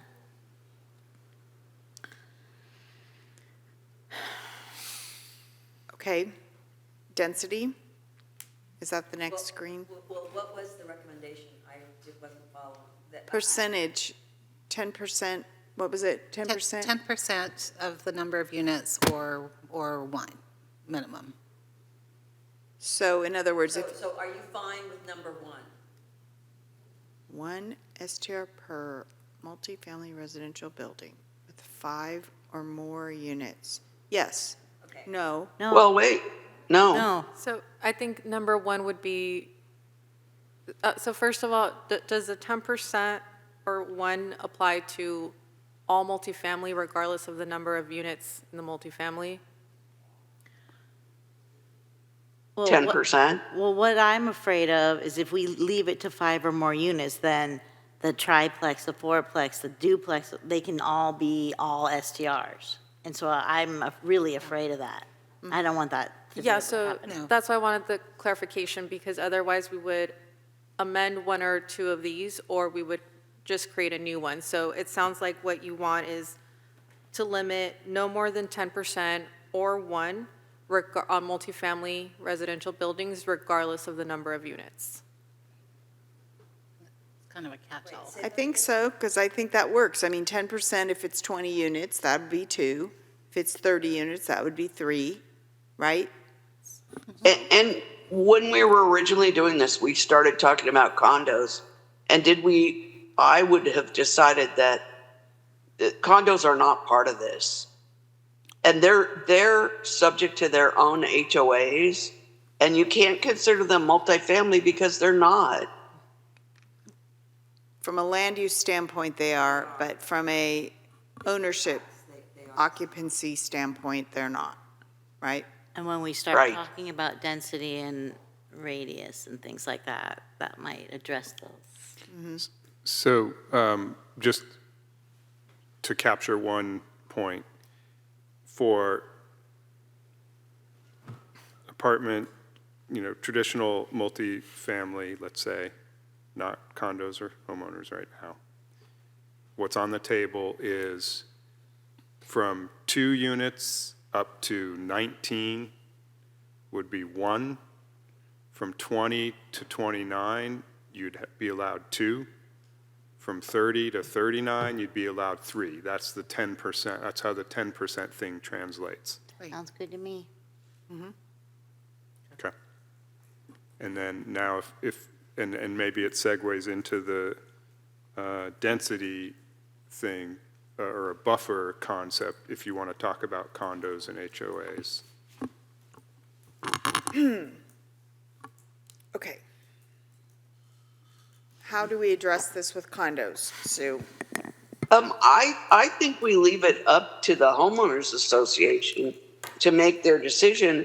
And we can't say because the Pacific View Villas or whatever, they don't have enough money in their association.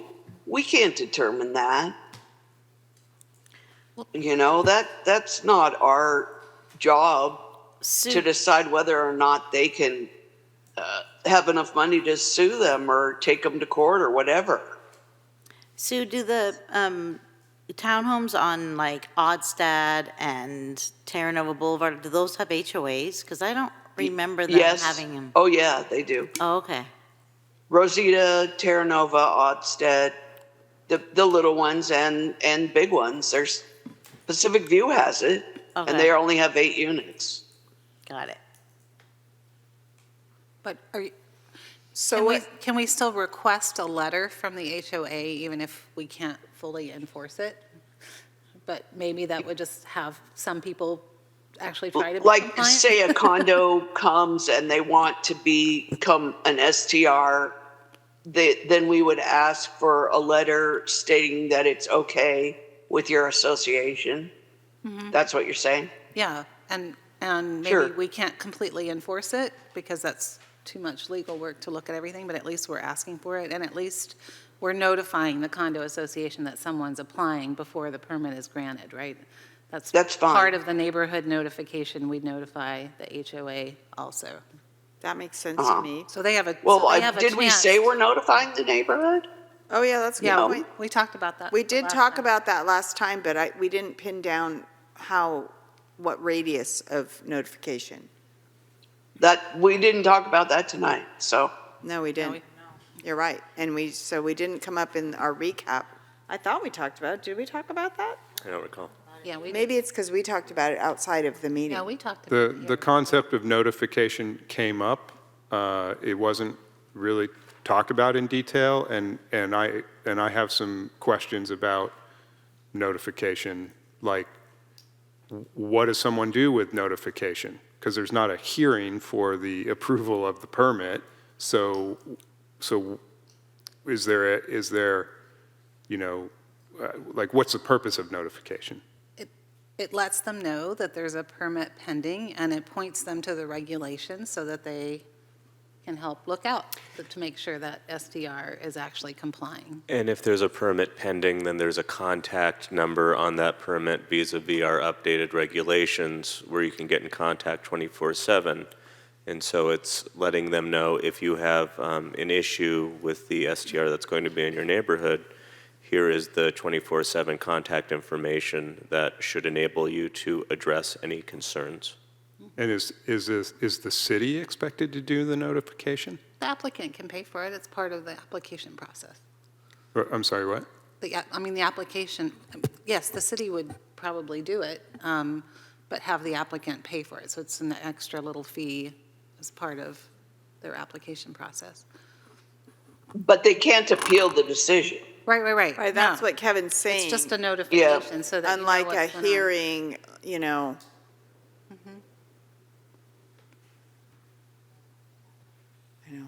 I don't know. I don't think Sue likes I don't see the benefit to it. If we're going to allow them, I mean, anybody can look up the short-term rental regulations, and they can also find out on our website who the contact person is, or at the property, who the contact person is if there's any issues. It just seems like a lot of work to send notification to the neighbors from staff. There are companies that provide that service too. We could make the applicant do it directly. And that's the way San Francisco does it for other permits. And then you have them send you one that you keep in the envelope that goes into the file record. So there's nothing the city has to do. They just accept that information. I would, and I know I've mentioned this already, but there's a lot of difference between the city of San Francisco and the city of Pacifica in terms of the amount of bureaucracy that is, every day with San Francisco. And so the developers, the owners, everybody, they understand that that is the process. I think that including additional regulations like this, for what we need to think about for what purpose, and then what is the impact going to be that is going to address whatever impact you're trying to, or secondary impact you're trying to address. What is this provision going to provide that will address the negative impact that you're trying to eliminate?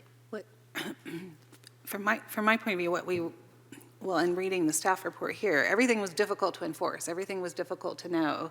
Like, so you're basically giving the community, the residents around this house, the information they have, no, there's not a place to complain but you're telling them this property has gotten a permit, is getting a permit for an STR.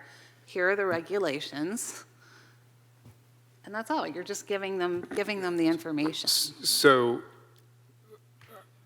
I guess what I need to say is that this is going to be a huge workload for staff, because what's going to happen is all of the neighbors are going to send their complaints to the city council and to the staff about this and say, show me how this applicant is compliant with X, Y, and Z. And I'm just not sure what to do with that information when we receive that, because they don't have any part in the approval of the permit.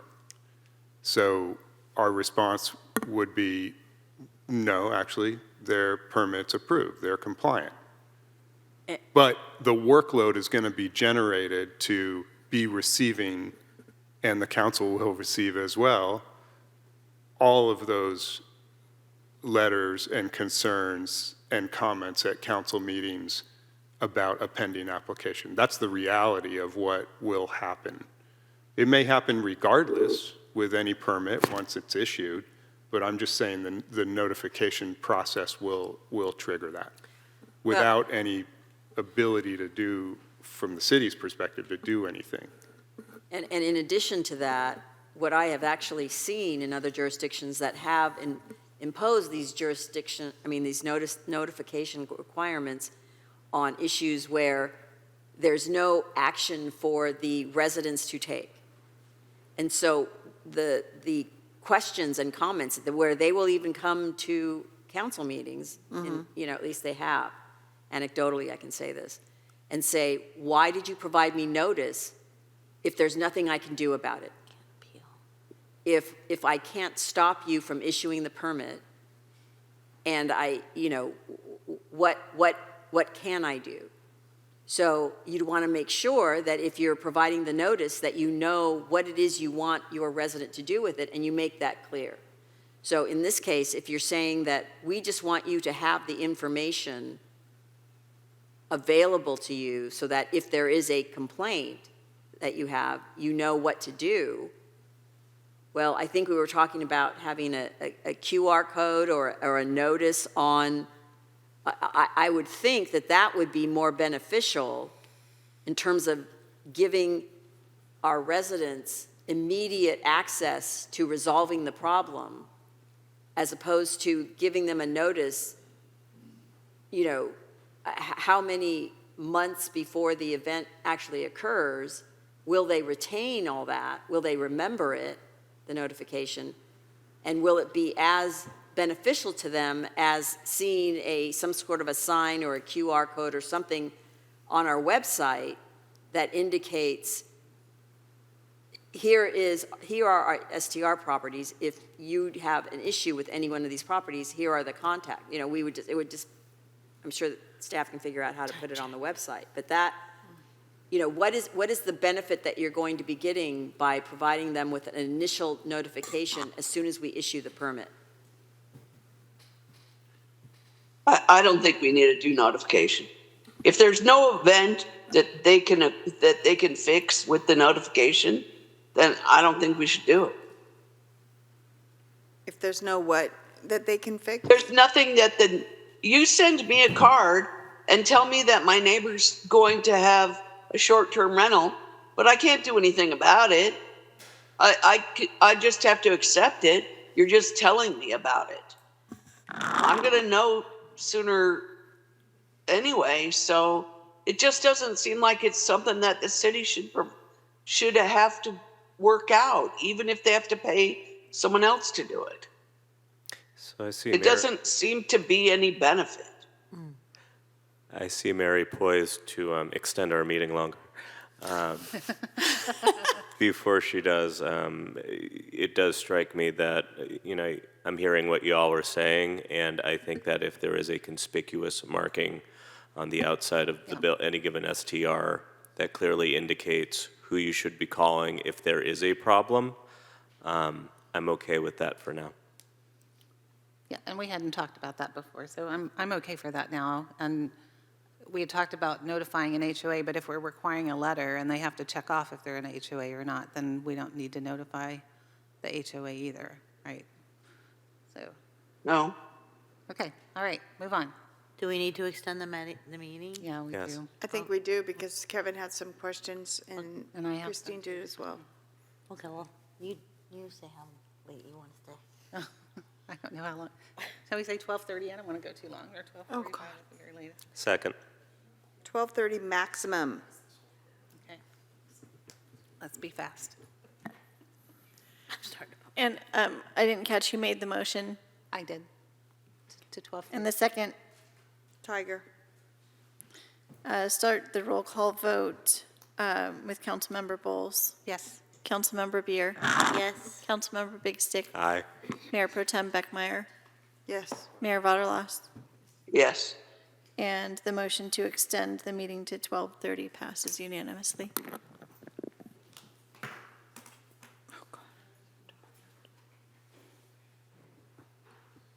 Okay.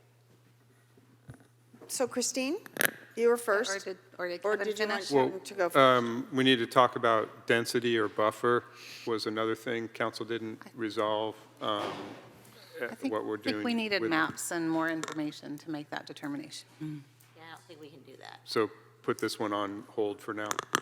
I think we need to see maps Yeah. to get an idea of how many there are that So we're we can looking add that sometime later, once we see how these items that we've already addressed affect the short-term rental properties.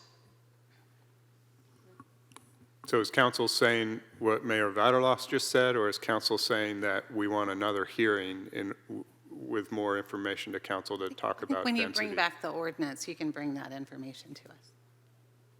Well, no, at that point, when they bring back the ordinance, it's an ordinance. It would be in there or not. Yeah. Well, we might still have modifications to it. So, which is a segue to my question, is what is the council's expectation about us, putting together this package of program changes and consulting with Coastal Commission staff?